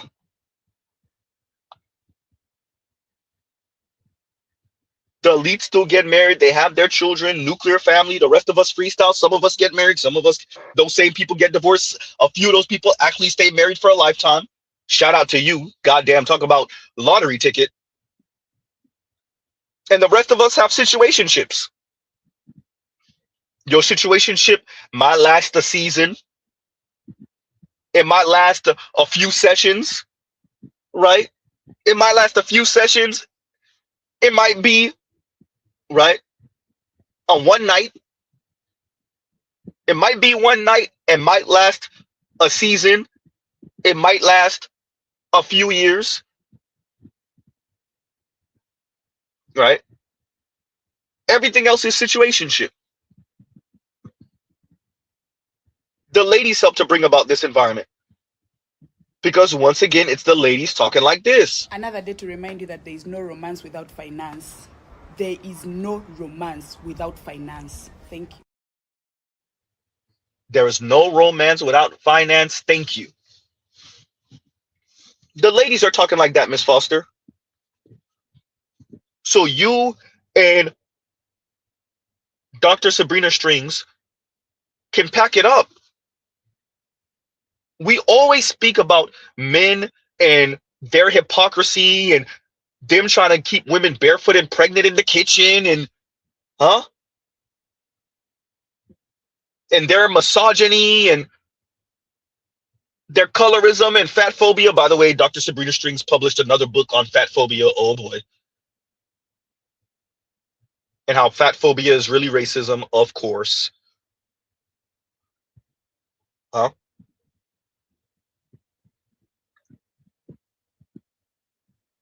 But what we don't speak about is the women who have made strides over the past 5 and 6 decades, still holding on to this hypergamous idea that they're supposed to end up with a man that earns significantly more than them, with way more status than them. And if not, then they'll just get smashed on, piped down by Mr. Body Beautiful. So either you're going to buy me out of my autonomy, or I'm going to have fun and air quotes experiences with Mr. Body Beautiful. And him, there's no rules for him because it's not serious. I'm just having fun. Now, of course, she gonna catch feelings. Of course, she gonna catch feelings for Mr. Body Beautiful. Mr. Body Beautiful is the one that she say, "Oh no, I'm okay with friends with benefits. Yeah, I'm okay with that." 2 months later, feelings. 3 months later, feelings. Huh? You got rules. She wanted to be taken on a proper date. She wanted to be at least this much. She wanted to be taken to this restaurant. She want this experience. Mr. Body Beautiful gets head in the car. Goddamn, Z. Huh? For you, she talking to you like this. Another day to remind you that there is no romance without finance. There is no romance without finance. Thank you. That's how she talking to you. Well, damn. How she talking to you, Z? I'm making this as a PSA to any man that ever thought he had a chance with me, or any man that wants a chance with me. If you like 50-50, stay where you're at, baby, because this mouth is only going to get more egregious. I promise you that. I'm paying these big bills and you think I'm not about to be talking to you out the side of my mouth? Watch this. Watch this. For those uninitiated, for the white folks listening, when she says talking to you out the side of my mouth or out the side of my neck, whenever you hear that, that is her saying, I'm going to be talking to you crazy. I'm going to be mean. I'm going to be insulting. I'm going to be demeaning. I'm going to have an asshole attitude. So even if I am in, air quotes, relationship with you, I'm going to be an asshole. I'm going to be a menace because you have me paying big bills. And thank you, Mr. Shivers. And Edward Shivers says, Mr. Z, hardest working man in internet history. Thank you, sir. I don't know about that, but thank you. You're a scholar and a gentleman. Talk about that. Like, share, subscribe, hit the super chat. Yeah, that's how the lady's talking. That's the part that Dr. Sabrina Strings and Kim Foster don't want to speak of. It's not the men throwing a damn temper tantrum and saying, well, okay, fine. Y'all don't want to do it the way I want. Fine. I'm just going to retract my romance and wait for it. Okay, for argument's sake, let's say the men are doing that. What would be the problem? Okay, Dr. Sabrina Strings, you want to say boyification because what you're really saying is the men are throwing a temper tantrum. Okay, let's go with it. The men are throwing a temper tantrum because what they see now in your right are women who became a bunch of shrewd harpies. And if the men have assessed modern women and said, oh man, a bunch of shrewd asshole harpies, and the men retract, whether knowingly or unknowingly, the men collectively have said, you know what, forget romance, I ain't doing that. The problem would be what? And the problem is, wait, so the men are still supposed to be romantic to asshole, shrewd, harpy ass women, mean, condescending, rude women, unkind, ungenerous women, selfish, self-centered women, Milton Freeman in the skirt women, Ayn Rand, if she was actually attractive, marginally, women. The men are supposed to be romantic for that? Yeah, nah. Huh?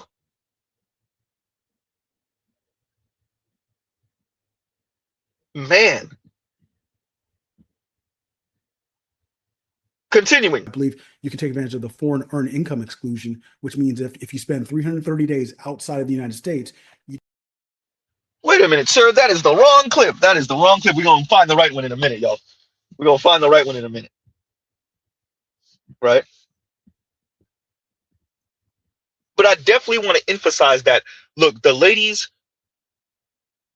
have said through action and through words, I'm supposed to settle for a regular type dude. yep. That's what the ladies are saying. And shout out to the ladies. The men heard you and they're moving accordingly. Play the other clip, Z. Many men in positions of power have worked doggedly to undermine heterosexual romance in a direct effort to usurp what little power women used to have in matters of affection. They have done so as a way of reinforcing the racial and gendered status hierarchy that was rattled during the movement era. Ooh, my goodness. I always say that these dating and marriage conversations are about economic anxieties, but I also fail to mention that they're also about status anxiety. And status is not always about money. This is the thing. This is the thing. So that's why when people say, well, plumbers make $100,000. Okay. When people say, well, electricians can make six figures. Okay. That's not what I'm talking about. I'm not talking about income exclusively. I'm talking about a host of other things. And a part of that is what could be traditionally called status, but it's also like a culture. It's a culture fit. Ooh, I didn't do a follow-up to the For Harriet video I made about black men in college or whatever. But a follow-up I wanted to make was women now are looking for a culture fit. The men love to talk about business. Okay, let's approach this like it's a business. Are you a culture fit? And you don't want to date somebody who's not a culture fit if the vibes aren't good. So yeah, it's status, it's economics, it's, social class / culture / background. It's a whole bunch of other things. With regard to what Sabrina Strings actually wrote there, that men are trying to, or not trying to, they are denying women romance in order to rebalance the power dynamics in dating. That makes 100% sense. Listen to the men. We're going to have to play that again, y'all, because, of course, technical difficulties on this other side, right? And let's read this from Earl. And Earl says, romance isn't a status power thing. Romance, I would argue, shouldn't be. And if it shouldn't be that, maybe. And I'm even iffy on that. But if the ladies say that that's what it is, then so be it. People make proclamations without ever appreciating what it means for them. And okay, ladies, if there's no romance without finance, it's cool. But what does that mean for you individually? Because Miss Foster is good. But the masses of you earn your 30 some odd, 40 some odd, 50 some odd $1,000 a year. And when you say no romance without finance, what do you mean for your life? What about the men around you? What does that look like? And what I submit to everyone is that doesn't mean you can't sneak in, right? Shout out to Medium Man. That does not mean you as an average brother, average build, average life can't sneak in. That is not what Mr. Z is saying. What I am saying is that for the women's ideal and the way the women are trending, is body beautiful is the exception. He's the one that don't got to do none of that. For the most part. Huh? And, okay, ladies, there will be a consequence to that, to you in your own life. If you say, look, you either buy me out of my autonomy because you're Mr. Hyper Super Provision Man, or you're Mr. Mandingo Body Beautiful, that guy could maybe get it for free. All the rest of you are going to have to be of some service to me. If that's what the women are saying, either you're a mechanic or you're my boss. Oh, damn. Huh? You're the neighbor who mows my lawn. Ooh. If the ladies are saying that, then so be it. Then so be it. But deal with the consequences is what Mr. Z is saying. right? And continuing. Many men in positions of power have worked doggedly to undermine heterosexual romance in a direct effort to usurp what little power women used to have in matters of affection. They have done so as a way of reinforcing the racial and gendered status hierarchy that was rattled during the movement era. Ooh, my goodness. I always say that these dating and marriage conversations are about economic anxieties, but I also fail to mention that they're also about status anxiety. And status is not always about money. This is the thing. This is the thing. So that's why when people say, well, plumbers make $100,000. Okay. When people say, well, electricians can make six figures. Okay. That's not what I'm talking about. I'm not talking about income exclusively. I'm talking about a host of other things. And a part of that is what could be traditionally called status, but it's also like a culture. It's a culture fit. Ooh, I didn't do a follow-up to the For Harriet video I made about black men in college or whatever. But a follow-up I wanted to make was women now are looking for a culture fit. The men love to talk about business. Okay, let's approach this like it's a business. Are you a culture fit? And you don't want to date somebody who's not a culture fit if the vibes aren't good. So yeah, it's status, it's economics, it's, social class / culture / background. It's a whole bunch of other things. With regard to what Sabrina Strings actually wrote there, that men are trying to, or not trying to, they are denying women romance in order to rebalance the power dynamics in dating. That makes 100% sense. Listen to the men who lead these conversations. I've been thinking and talking about my dad a lot more recently because thanks to therapy and self-work and time. I'm going to pause it again. I'm sorry, y'all. A culture fit. So we spoke about this last time. A culture fit. It's a culture fit. It's not just the money. When the women are speaking like that, appreciate the men said, okay. Miss Foster is saying it in a more articulate way. Essentially, what Miss Foster is saying is college educated women, upwardly mobile women, white collar women, maybe not all, but enough. Even if a man earns same money as them, even a bit more than them, their attitude towards him is, I'm supposed to settle for a regular type dude. so I'm supposed to end up with a regular type dude? Culture fit. Now think about how insulting that is to blue collar men. Think about how insulting that is to men who work with their hands. We often speak about men and young men in a vacuum. Why aren't these young men going for the dirty jobs? Some of these dirty jobs pay really good money. You walking in the door at $50,000, $75,000, maybe even $100,000 a year. Why aren't these young men going into these dirty jobs? What women are available to them? Okay, fine. He walking in the door at $50,000 and $60,000 a year, and within 5 years he could be up to $80,000, $100,000. But the women are looking at him and they're pinching their nose. Ew. Not all women, of course, but enough. We speak about these young men in a vacuum as if what's influencing them, or much of what's influencing them, is a few generations of only dumb people work with their hands. Ooh, Z, you wasn't supposed to say that part out loud. Only losers work with their hands. Only the underclass or the bottom class works with their hands. Uh-oh. And then women who corroborate that through words and action by talking about, air quotes, culture fit. See, we speak about the men and the young men.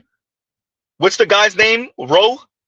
The one that spoke about dirty jobs, or he had the little series, Dirty Jobs. What was his first name again? Yes, Miss Foster's Ivy League educated. We expect her to sound like this. You know how many state school, community college ass women speak just like her, think just like her, and mean it?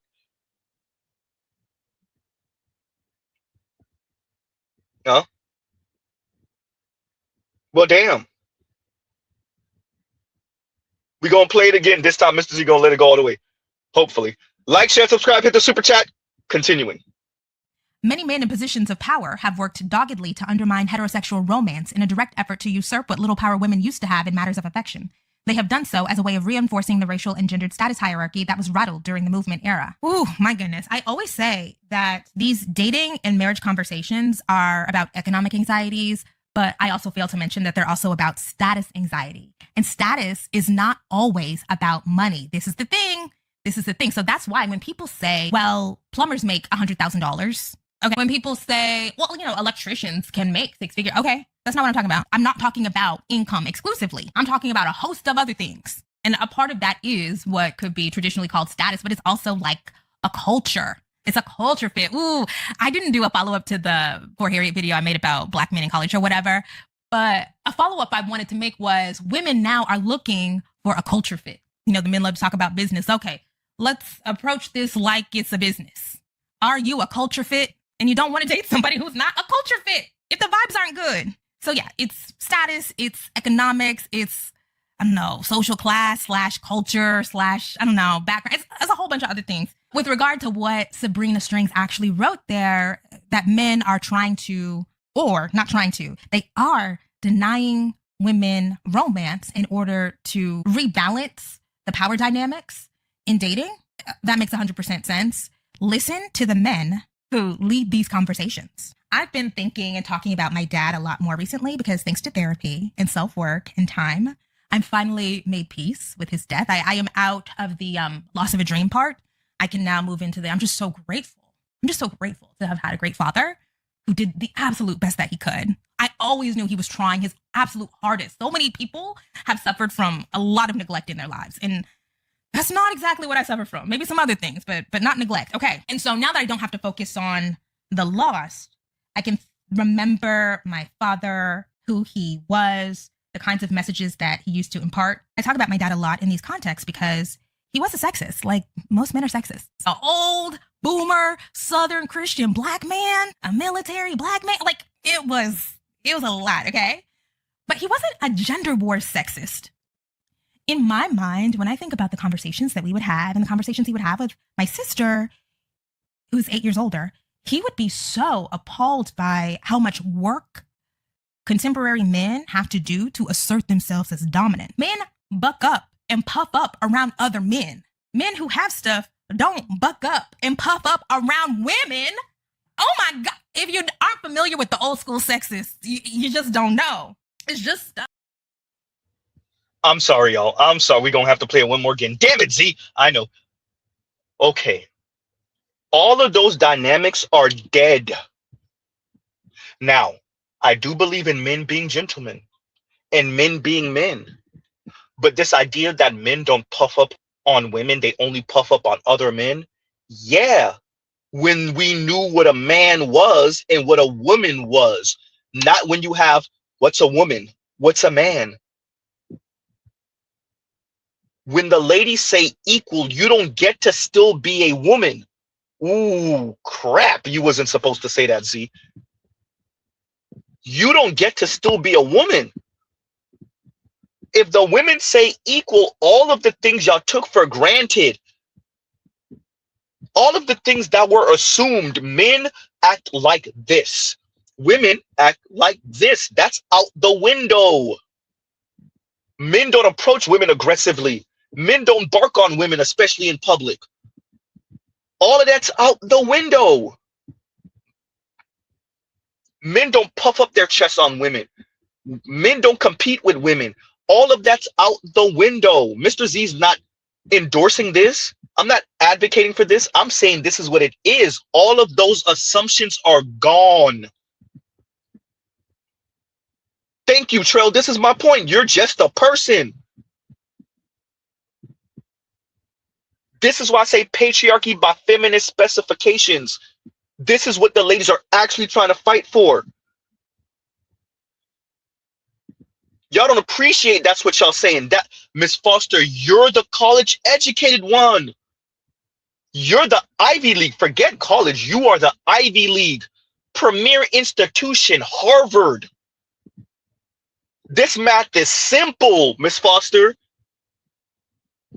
This social math is simple. We're not even going to say math on this one. Shout out to Trell Bentley. M-A-T-H. This math is simple.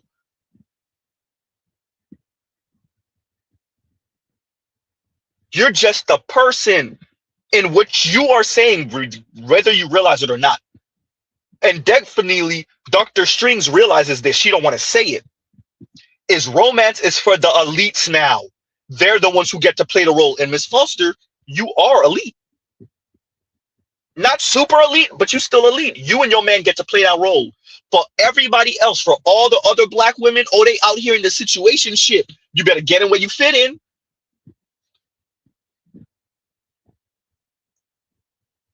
The ladies want all the best parts of patriarchy. And y'all can expect a part 3 because we're gonna go over what Bun Mi said a week ago about chivalry.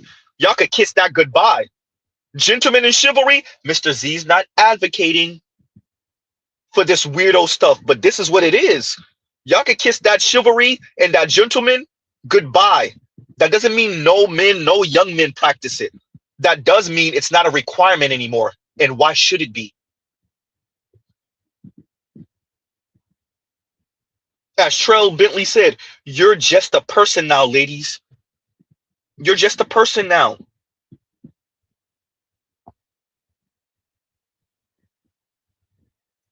This assumed performance of men towards women, the getting up when the train or the bus is full and he gets up and offers you his seat, he opens the door for you. All of that is what you fought for, whether you realize it or not.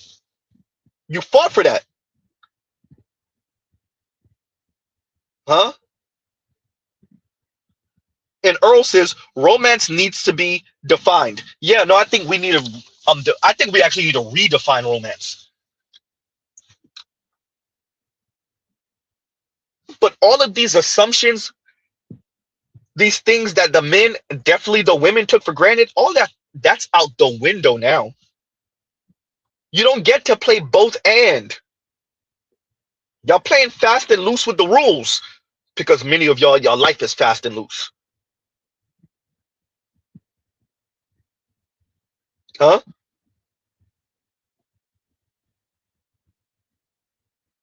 Oh, man, look, I need to go find the clip. It's somewhere in my history. And Getmo says, this is what I like to call the age of individual. Wanted to be individual so bad. Let's see what happens. I have a clip. Where is it from? Oh, yeah. It is the Chris Williamson. Somebody mentioned it before. When Chris Williamson was speaking to the young lady from base camp, the wife, and the other two about the birth rate, they went to that within the first 30 minutes or so. I want to say they went to that part where like we took this individuality thing way too far, and now we're dealing with the ramifications of it. You damn right. Huh? You damn right.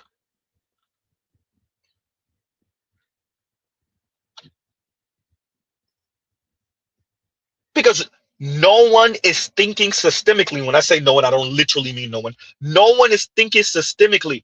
The technocrats are out for lunch. The technocrats got bought off by the rich elite, the wealthy elite.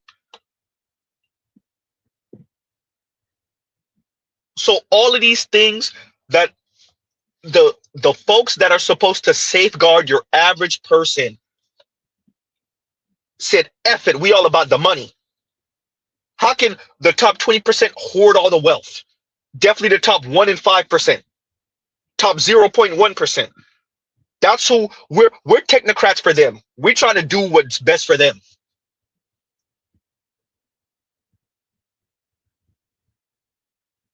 And so your average person was sold hyper individuality so that they don't organize.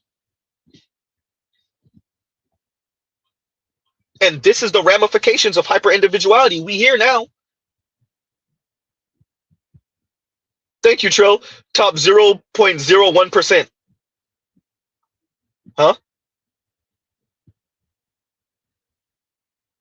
Hey, thank you. No Hero says, Larry Fink said, we don't need all these people. We have AI. That's literally what he said.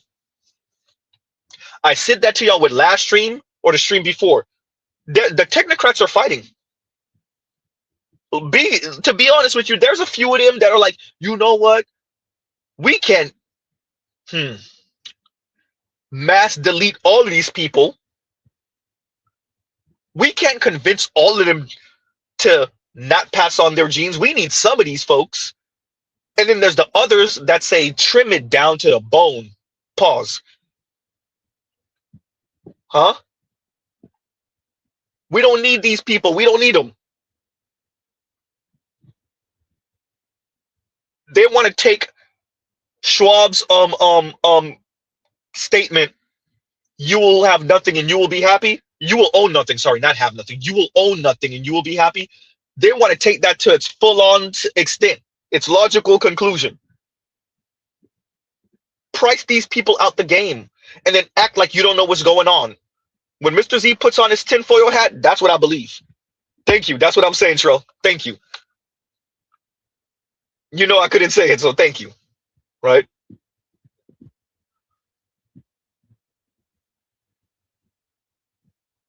When I put on my tinfoil hat, that's what I believe. Shout out to one of our PhDs. Y'all know who Mr. Z is talking about. We have spoken about that on my channel. That's what I think. Yeah. And let's see if I could get through this because we got 2 more clips to play. Like, share, subscribe, hit the super chat. Many men in positions of power have worked doggedly to undermine heterosexual romance in a direct effort to usurp what little power women used to have in matters of affection. They have done so as a way of reinforcing the racial and gendered status hierarchy that was rattled during the movement era. Ooh, my goodness. I always say that these dating and marriage conversations are about economic anxieties, but I also fail to mention that they're also about status anxiety. And status is not always about money. This is the thing. So that's why when people say, well, plumbers make $100,000. Okay. When people say, well, electricians can make 6 figures. Okay. That's not what I'm talking about. I'm not talking about income exclusively. I'm talking about a host of other things. And a part of that is what could be traditionally called status, but it's also like a culture. It's a culture fit. Ooh, I didn't do a follow-up to the For Harriet video I made about black men in college or whatever. But a follow-up I wanted to make was women now are looking for a culture fit. The men love to talk about business. Okay, let's approach this like it's a business.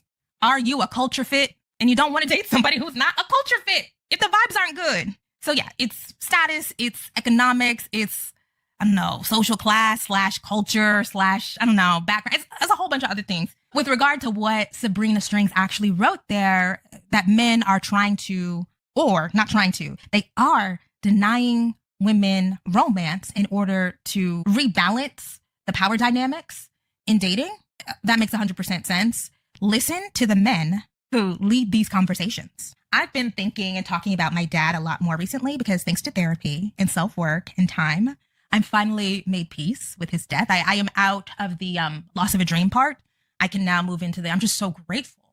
I'm just so grateful to have had a great father who did the absolute best that he could. I always knew he was trying his absolute hardest. So many people have suffered from a lot of neglect in their lives. And that's not exactly what I suffered from. Maybe some other things, but not neglect. Okay. And so now that I don't have to focus on the lost, I can remember my father, who he was, the kinds of messages that he used to impart. I talk about my dad a lot in these contexts because he was a sexist. Like most men are sexist. An old boomer, Southern Christian black man, a military black man. Like it was a lot. Okay. But he wasn't a gender war sexist. In my mind, when I think about the conversations that we would have and the conversations he would have with my sister, who's 8 years older, he would be so appalled by how much work contemporary men have to do to assert themselves as dominant. Men buck up and puff up around other men. Men who have stuff don't buck up and puff up around women. Oh my God. If you aren't familiar with the old school sexists, you just don't know. It's just stuff that they never had to worry about. Because black professional men in the 90s? I'm sorry, did you say you had a graduate degree or graduate degrees? Are you kidding? Especially in the South. They were Jesus. I mean, walked on water. And you go to church? Oh my God. They were deities. They were single-handedly saving the race. They didn't have to worry about trying to boss up on women. And so it occurred to me, I just decided, I'm 36, so I'm just going to be who I am. I'm going to be all that I can be. I'm not going to turn away from it. It occurred to me that gender wars misogyny is low-class misogyny. It's scratching and surviving misogyny. It's I'm just barely making it misogyny. It's I'm doing the best I can with what I got misogyny. That made me want to go back to the Stephanie Kuntz book on marriage because there was a little thing that I highlighted in there. It was a passing reference to how gender antagonism and gender mistrust is higher among people who experience more economic precarity. And so I went back to look at the footnotes. I'm going to maybe dig this up, but the footnotes for that was Rebecca Coley, What Mothers Teach, What Daughters Learn, Gender Mistrust and Self-Sufficiency Among Low-Income Women. It says, in Booth and Crowder, Just Living Together, see chapter 16. And then the other note is Donna Franklin, What's Love Got to Do with It? Understanding and Healing the Rift Between Black Men and Women, Simon & Schuster, 2000. So I need to go back and look at those footnotes, or are they endnotes? What's the difference between footnotes and endnotes? Y'all tell me in the comments. But there is something about this gender mistrust, distrust kicking up real bad in the time when income and wealth inequality are as bad as they were during the Gilded Age. It's as bad as it was during the French Revolution. People are just scared. People are scared that they've been priced out of love. They've been priced out of connection. Men are scared that they've been priced out of having a family. And again, a lot of them have been. That's the thing. That's the thing. Let's move on. But Miss Foster, you speak about gender antagonism as if it's a one-way street, as if men are antagonizing women, as if women are not walking in the door. Niggas be so quick to let me take you on a trip. Let me take you on a trip. Pay a fucking bill. Pay a bill. Pay a goddamn bill. Always begging. Damn. Can we get on the phone? No, get on the phone with billing. Don't talk to me. Talk to billing. Huh? Yeah. See, when you talk about gender antagonism and low rent or low class gender warring, you act as if you don't appreciate, maybe scarily you might not actually appreciate, why men say, what do you bring to the table? Why are men saying that? Huh? We already know the numbers. Black women don't got no damn money in aggregate. And yet, too many of them sound like... And let's normalize dating with your tax bracket. If you see that a woman is funding her own lifestyle, taking herself on trips out the country, buying her dream car, living her dream life, booking her own reservations, going to the nicest restaurants in town, and you can't double that, why are you trying to talk to her? We're confused. Find a woman within your price range. And there you go. See, this is the part of the conversation, Miss Foster, Dr. Strings, all of these air quotes well-adjusted, highly educated professionals. This is the part of the conversation they don't want to have. Huh? Because it makes them uncomfortable. It doesn't sound too feminist. It doesn't sound too female empowering. When you realize that much of the conversation and what young men and young men, especially in the Black community, what they are responding to, not just reacting to, not just making up, not a figment of their imagination, what they are responding to is a community full of women having conversations like this. What's top tier? Your dick is not equal to my fucking pussies. Point blank period. His dick ain't equal to your fucking bills neither. God damn. Look, at the end of the day, I ain't Them bills got your name on it. They don't have his dick name on it. At the end of the day, I ain't fucking no broke ass nigga. Do what you want with your pussy. Yeah, you don't have to fuck no broke ass nigga. Straight up. Look, you can fuck a nigga that ain't broke. That's not a problem. But just because he ain't paying your bills, don't mean he fucking broke. That mean it ain't his goddamn responsibility. Your bills got your name on it. It don't have his dick name on it. Okay, you're right. I land my plane. You see how that mouth? don't be hyper focused on your bills don't have his genitalia name on it. Don't get caught up on that. The other part of that conversation, the unsaid, is her vagina has a price tag on it. She said it. Your genitalia and her genitalia are not the same. Hers has a price tag on it. Translation, her companionship has a price tag on it. Unless, of course, your body beautiful, then you probably could get it for free. Huh? That's what she's saying. That is the part that Miss Foster and Sabrina Strings, Dr. Sabrina Strings, refuse to accept. They like to start the conversation off with these men they're essentially boyification of the men. They're throwing a temper tantrum because too many women have too many opinions. Well, I do have too many opinions, but that's the part of the conversation y'all get squeamish on. Huh? That's the part. And Detroit says, and thank you for the super chat. Are you sure it's not 12 billion? And Detroit says, and thank you for the super chat. Like, share, subscribe, hit the super chat. Larry Fink, CEO of BlackRock, his net worth 12 trillion. And so BlackRock literally has investments in just about name the company. Name the company. What makes BlackRock so unstoppable is they have just about 5% ownership of every company you could think of, obviously the American ones.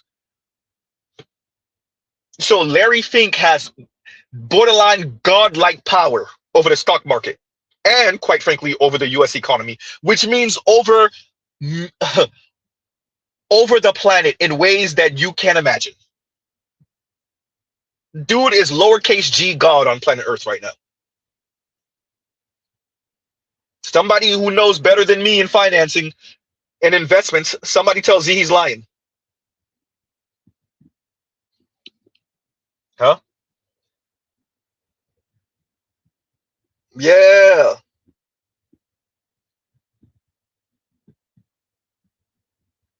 So that's what Larry Fink is lowercase g God on planet Earth. I know last time I mistaked him for the Fed chair. Right. But yeah, Larry Fink, yeah. Problem. You want to talk about somebody that can, on par with the president, maybe even more than the president, can move markets? That's why, even as a child, Mr. Z was a child. I'm talking about 7, 8, 9 years old, 90s. And Mr. Z was like, wait a minute, invisible handed a market. It's not Mr. Z, it's not Papa Z or Mama Z or anything Mr. Z saw or heard that made him disbelieve this weirdo crap. It just didn't make sense.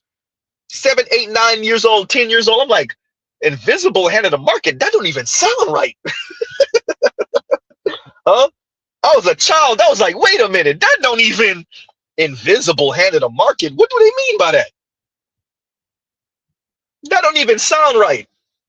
Huh?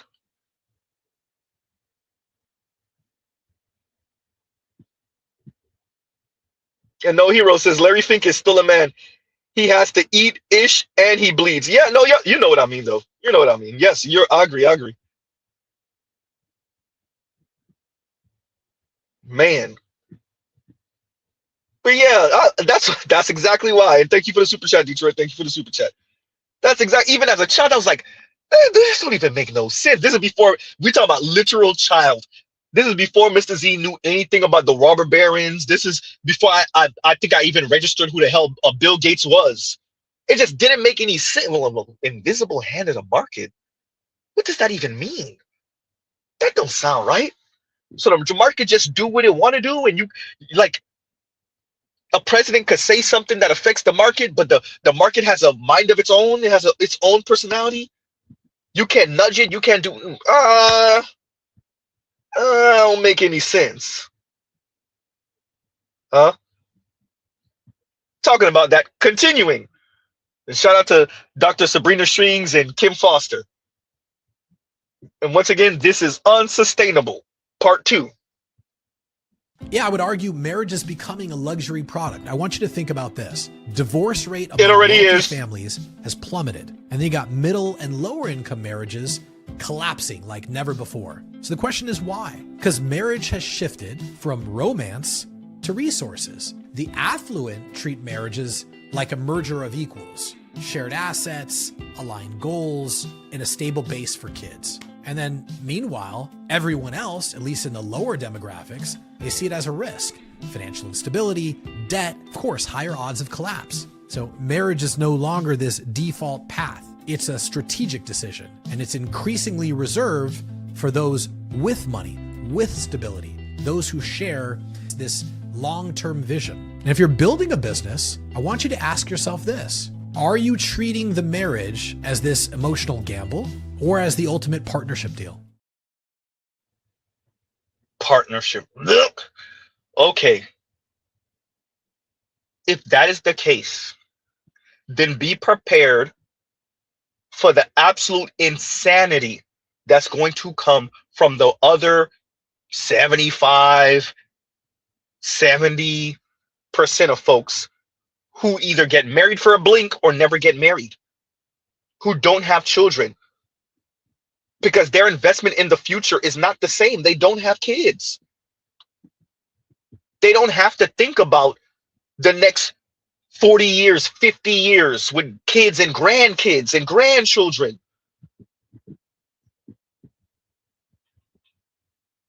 I thought these were the folks, the Puritan Christians and Protestant work ethic folks who preach delayed gratification and all of that talk, and having foresight and having discipline. And so you say essentially a good 20%, people are going to have kids, but a good 20% of folks, 25% are going to get married. Many of them long-term marriages, if not lifetime. And everybody else, well, shrugs. And you don't realize what that's going to do to your society? The societal collapse? Y'all really think y'all going to be able to draw up the movie Elysium? Okay, we'll see. Huh? So it really is, shout out to 50 Cent, get rich or die trying. Because it's not just about the money, it's the access, including relationship. Everything else is defaulting to situationship for anyone who's not part of these folks up here in the top 20%. And can somebody, if y'all could find it for me, the research that showed that for the most part, it's the top 20% of folks that are going to like college at 80%, give or take. Huh? Oh man. So if that's where we are now, then well, can you maintain a society that way? Fine. Focus on the Black community. Can you maintain a community that way? So it's only going to be the Miss Fosters of the world getting married while they still preaching all that crazy ass feminism, radical feminism crap. They get married, they have children in nuclear family, they send their kids to Kumon, they vacation with their kids in far off foreign places. They have the white picket fence, they live in the burbs. They either stay married for a lifetime or have a 20-year-long marriage or some odd. And all the rest of us supposed to freestyle in our situationship, being gassed up with all type of gender war rhetoric. And I'm strong and independent and I'm free. Yeah, that sounds nice. Sounds like a bunch of cope. Shout out to MJ Gray. Yes, I've made a lot of contradictory videos because this whole account has been a stream of authentic consciousness. It has just been me showing up at whatever phase that I'm at in my life, honestly, as a coping mechanism. Oh, man. Huh? All that talk. Because the women in their mind and what they're saying to each other and what they're saying to men and what they're saying to society. I'm supposed to settle for a regular type dude. So I'm supposed to settle for a regular type dude.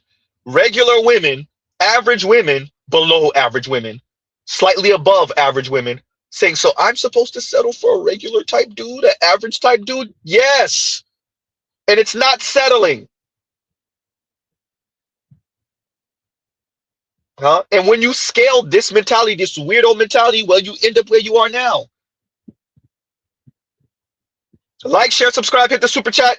Continuing. In my opinion, the U.S. dating market and culture often centers around online representation, perceived status, and hierarchy. I would argue that your income, physical looks, charisma and personality, and some elements of stoicism or frame, as a man in particular, are a crucial factor that affect the quality of your romantic opportunities. I've been saying it. I believe in America, we have if I'm being honest, I believe we have an overabundance of wealth, beauty, and social status influence, which creates an extremely competitive dating marketplace. It could be said that we suffer from an abundance of choice, which could lead to an inability to choose. Let's say I spend about, $200 plus or minus. You're talking about, what, 2 steaks, 2 potatoes, a few cocktails and a dessert or two. Let's just, and that $200 may or may not include, what the 25% tip typically, right? So, let's just say I go on 2 dates a week, throughout the course of a month. So that's about $400 a week that you're essentially going to spend on dating. Multiply that by 4, and you're talking about $1,600 to about, $2,000 potentially that any person that's treating someone out could actually spend in dating.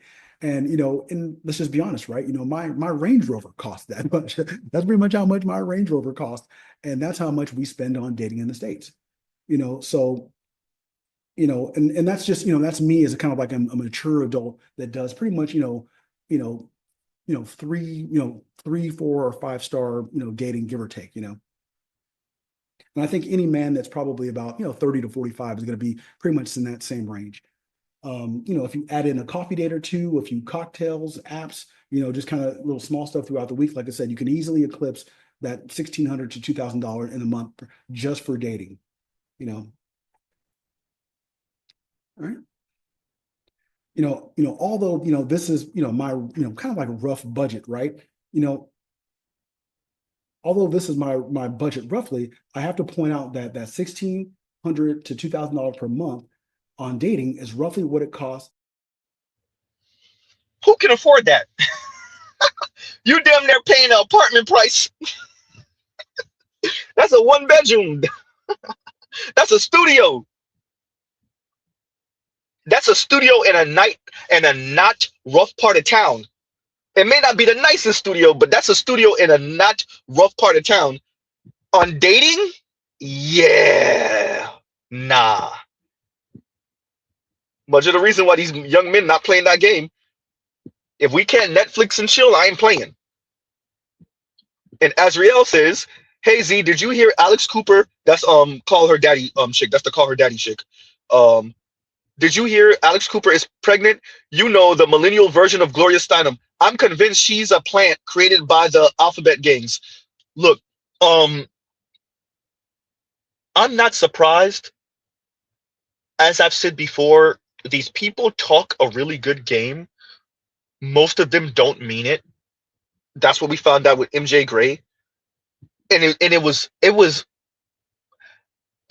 a bit revealing, because even though we speak about it, it was a bit revealing watching how many Black women were invested in MJ Gray and seeing that she was dating and she's now engaged, even though she was speaking about marriage so negatively. Huh? And let's be very clear, most of y'all women are MJ Gray. Y'all will pull it too. Y'all are Alex Cooper. Y'all will pull it.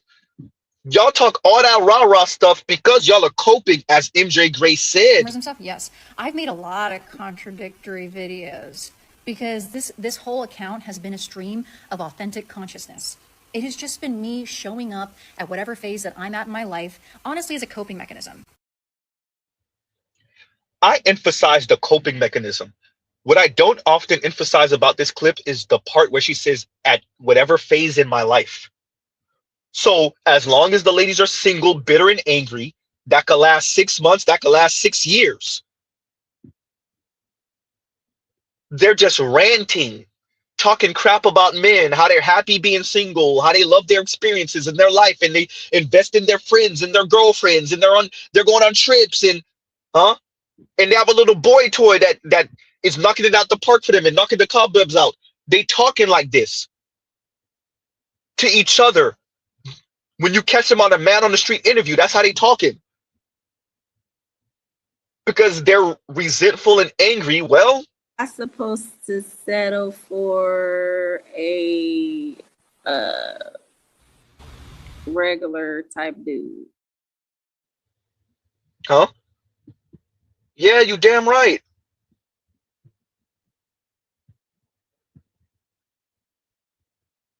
So let's be very clear what the issue is here, Mr. Z Ramen. This is not sustainable. The way the ladies are speaking, the way they moving is not sustainable. Societal collapse incoming. And if we're going back to, and this is what what's his name? Gary's economics. That's another thing that I'm working my way through, another conversation interview I'm working my way through. Gary Economics was interviewed by, that's the British guy, y'all, that was making his rounds for the past year or two. He just was interviewed by Professor Galloway, and he said it like, are we okay with essentially going back to, because it's especially post World War II in the West, but maybe a little bit before that, this middle class is a recent invention. So are we going back to a world where a handful of men, essentially, but a handful of people have all the wealth, the landed gentry class, essentially, and everyone else is starving in the streets? If we're going back to that, then we have to understand the model of relationship that middle class living and stable living and not living hand to mouth, the model of relationship that was built maybe from the 1800s onward, definitely 1940s, 50s onward, it's done. The idea of romance and all of that, it's out the window, except for the elite and maybe upper middle class that can play some facsimile of that. And by the way, when you get all the way up there, the $350,000 a year woman, is she okay with marrying a $250,000 man? Maybe, because she could still play that game. That's why Rihanna lives off of Rocky's money. For those of you that don't know, Rihanna lives off of ASAP Rocky's money, even though she's a billionaire. Yeah, because he's nowhere close to being a billionaire, but he's rich enough. He could still afford the mansion, etc., etc. Exactly. He could still afford the expensive cars. Exactly. Between endorsements, between his rap career, yeah. The fashion and all that other stuff, yeah. See, when you up that way, you could have a big ass gap. No pun. But for the rest of us, the lady said, hell no. Unless your body beautiful, maybe we could figure something out for a little while, a season. But even Mr. Body Beautiful, women ain't paying for Mr. Body Beautiful for a lifetime. Huh?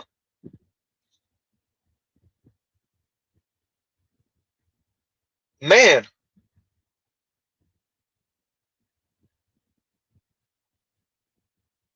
So if we're going back to an era where a handful of folks got all the money, then we have to appreciate what that means for relationship models.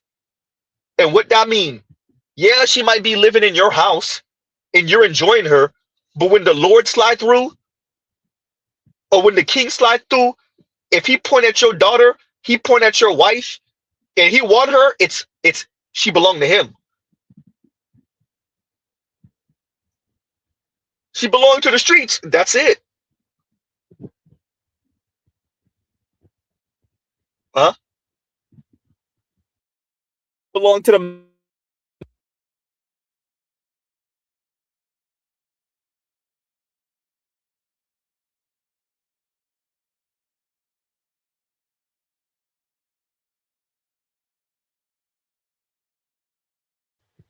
And we're back. And we're back. My apologies, y'all. Right. So yeah, so that's what it is. And so I definitely want to bring y'all these clips today. Like, share, subscribe, hit the super chat. Shout out to the replay gang. Like button, hype button, thank you button. And there we go. But yeah, I want to, because I told y'all I was gonna come back with a part 2, and it was supposed to be that very same day, and I end up not doing it. My apologies. Then I took a few more days. My apologies, but I definitely was like, I need to do a better job, and this is it. And we still missing the clips from Bun Me. So we be prepared for a part 3, y'all. Because what we're emphasizing is it's the ladies talking like this. Another day to remind you that there is no romance without finance. There is no romance without finance. Thank you. So Dr. Strings can speak about the boyification of men and all of that, but let's be very clear, it's the women sounding like that. Well, the situation is that a lot of women want to have a romance. They love the idea of this, of a man showing up to be selfless, because we so often meet men who are selfish. And to your point about the way in which there's a boyification going on, I think that that's pretty widely accepted. So, I mean, honestly, that's why you saw me roll my eyes. It's like, I don't even think you need to apologize for that. I think women everywhere are seeing that men are turning into boys. And part of it is because of feminism. And maybe people are going to be a little bit upset about that, but that's just the reality. Romance had very clear gender roles. It said men are strong and brave, women are polite, docile. So as feminism was saying, no, this is a misrepresentation of who we are. We contain multitudes, and we also deserve the right to work in public. The more women made demands into incursions into what were, for about 200 years after the Enlightenment, so-called men's spaces, the more men started to first fight back against feminism, usually in ways that women could not see, which is a way in which they hold on to power. But then also they start to draw back romance. They're like, well, are we going to be putting ourselves out for these feminist harpies and these scary career women? No, we want polite, quiet women. These are the ones who restore our classic sense of manhood. And so there is a lot of fraught and contentious, I think, interactions happening between men and women, because men have always maintained the kind of woman that they want in the aggregate. It's not every single man, right? Whereas women increasingly are saying, we refuse to occupy those roles.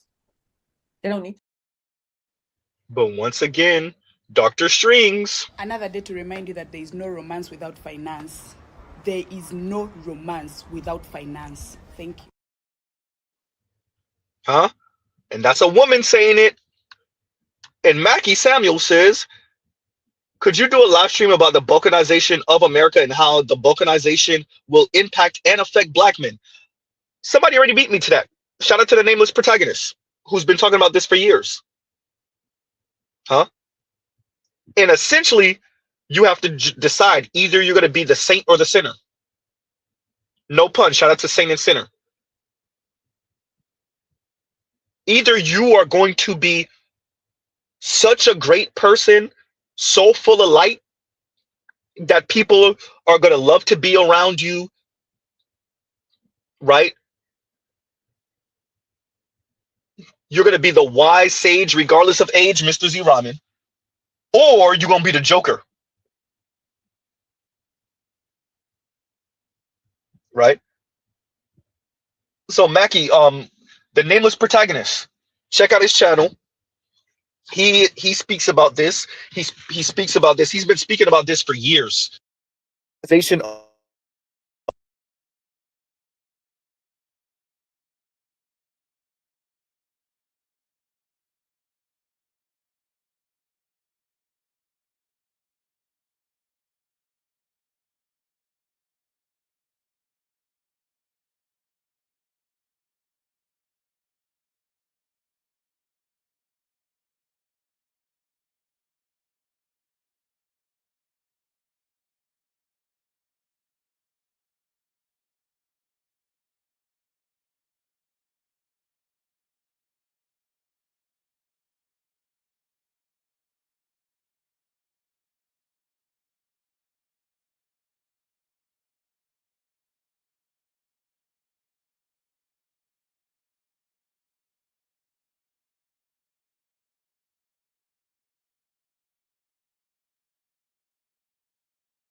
And we're back. Reckless, y'all already know. Reckless rules in effect. Don't put it in the comments. Don't put it in the comments. Yeah, but yeah. So, Mackie, the nameless protagonist. That's the brother you definitely want to check out. Definitely want to check out. He beat me to it long time ago too. Long time ago. He's been speaking about that for years. Yeah, very wise brother, sage, right? Yeah, definitely the person you want to talk to on that. It was another comment I wanted to read. Yeah, and No Hero says yes and no. The issue is the leadership has to be benevolent. Leaders of the past understood you had to give everyone some part of the pie when you have a mass of people with little or nothing. Yeah, but they had to be made to believe that. Even though we're talking about the robber barons, right? Remember, the robber barons are the ones who hired the Pinkertons to delete people, to delete union leaders, and blah blah blah. And remember that. So even those folks had to be dragged, kicking and screaming, to be like, all right, okay, we won't employ your 9-year-old kid, 10-year-old kid to be in a chimney somewhere and die of black lung, right? We won't put them in the factories and have their fingers getting chopped off. Okay, fine. Your kids won't get deleted in some machine somewhere. Okay. We won't lock the doors on you in this factory and then it catch on fire and like half of y'all get deleted. Yeah. You know? So yeah.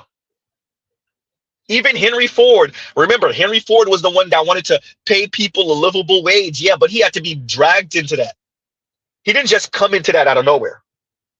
And much of that was for so that he could out hire the Dodge dudes and the General Motors folks.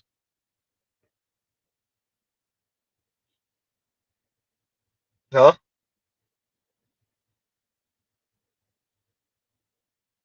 So yeah. So but what you're saying, it still stands, and I agree with you. I would argue some of the interviews I've watched with the folks talking about universal basic income, which also is a control tool, because that would definitely curtail the way people behave when you know you could be cut off from your basic income, especially if that's all you surviving off of. But you hear this on there's a what's the name of the billionaire, y'all, that's going around saying, hey, either we gonna fix this or our heads are gonna be on pikes. Right? So yeah, no, that exactly what you're saying. Exactly what you're saying, No Heroes. Right? So it's a thing. It's a thing. I agree. The conversation is happening. Right? But too many of these elites have been like shrugs. Right? So on that note, y'all, think it's about time to hit the dusty trail. Talking about Dusty. We're going to do a part 3 to this. I'm going to retitle this, and obviously the first one. Right? And No Hero says it happened, but at some point people get effed up. Would they rather compromise or, as you said, have their heads on pikes? I think they think that it won't happen to them.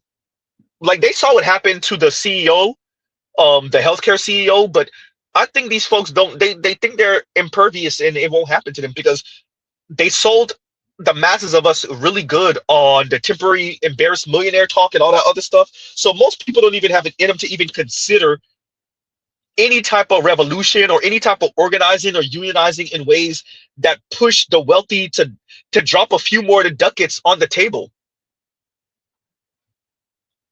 Right? I'm officers. Where's part 1? Part 1 is the previous video, actually. Yeah, the previous stream. I think I put it. I said the Unsustainable. I think that's the title of it. Right? But yeah, No Heroes. Yeah, so I don't think these folks think. I think they think they're impervious. Like that's why they're building the bunkers and they have the private jets and all that other stuff. You know, Mr. Z's not advocating. I'm saying you're creating a powder keg. This is not sustainable, especially right now. And I want to be very clear. Oh, tinfoil hat time. A few minutes. And shout out to Better You. We've had this conversation. I've had this conversation, I think, with Better You privately and Vincent Von Doom. I see what we're going through low key as degrowth. This is their backward, and I didn't express this to Better You or to Vincent Von Doom. I think Trump and what his people are pulling right now, tinfoil hat time, y'all, it's degrowth. They found a weird way with this Iran thing to practice degrowth without practicing degrowth. If I price your ass into infinity with these gas prices, these car prices, these homes, you will train yourself and train your kids that maybe you don't get all of the accoutrement that your parents got, especially as easily as they got it.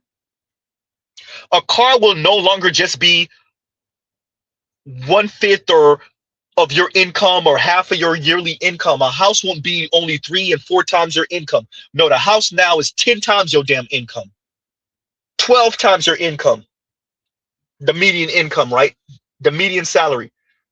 A car is now your whole income instead of half of it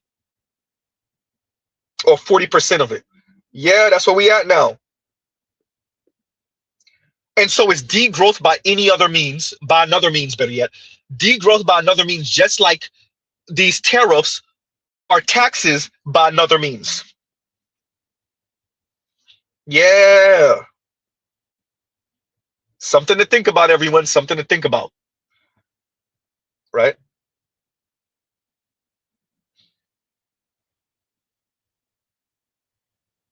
Man. So on that note, y'all, we will pause right there. This is the hour 45, 2 hours and 45. That's about good enough. We'll pause right there. Love pissy chicken grease. I'm gonna start speeding up the live streams, y'all. We're gonna get back to it. So we'll pause right there. Love piece of chicken grease. Y'all go check out other Black Manosphere content, other non-Manosphere content for the love of God. And Mr. Z out. All right, y'all. Y'all have a great rest of y'all day.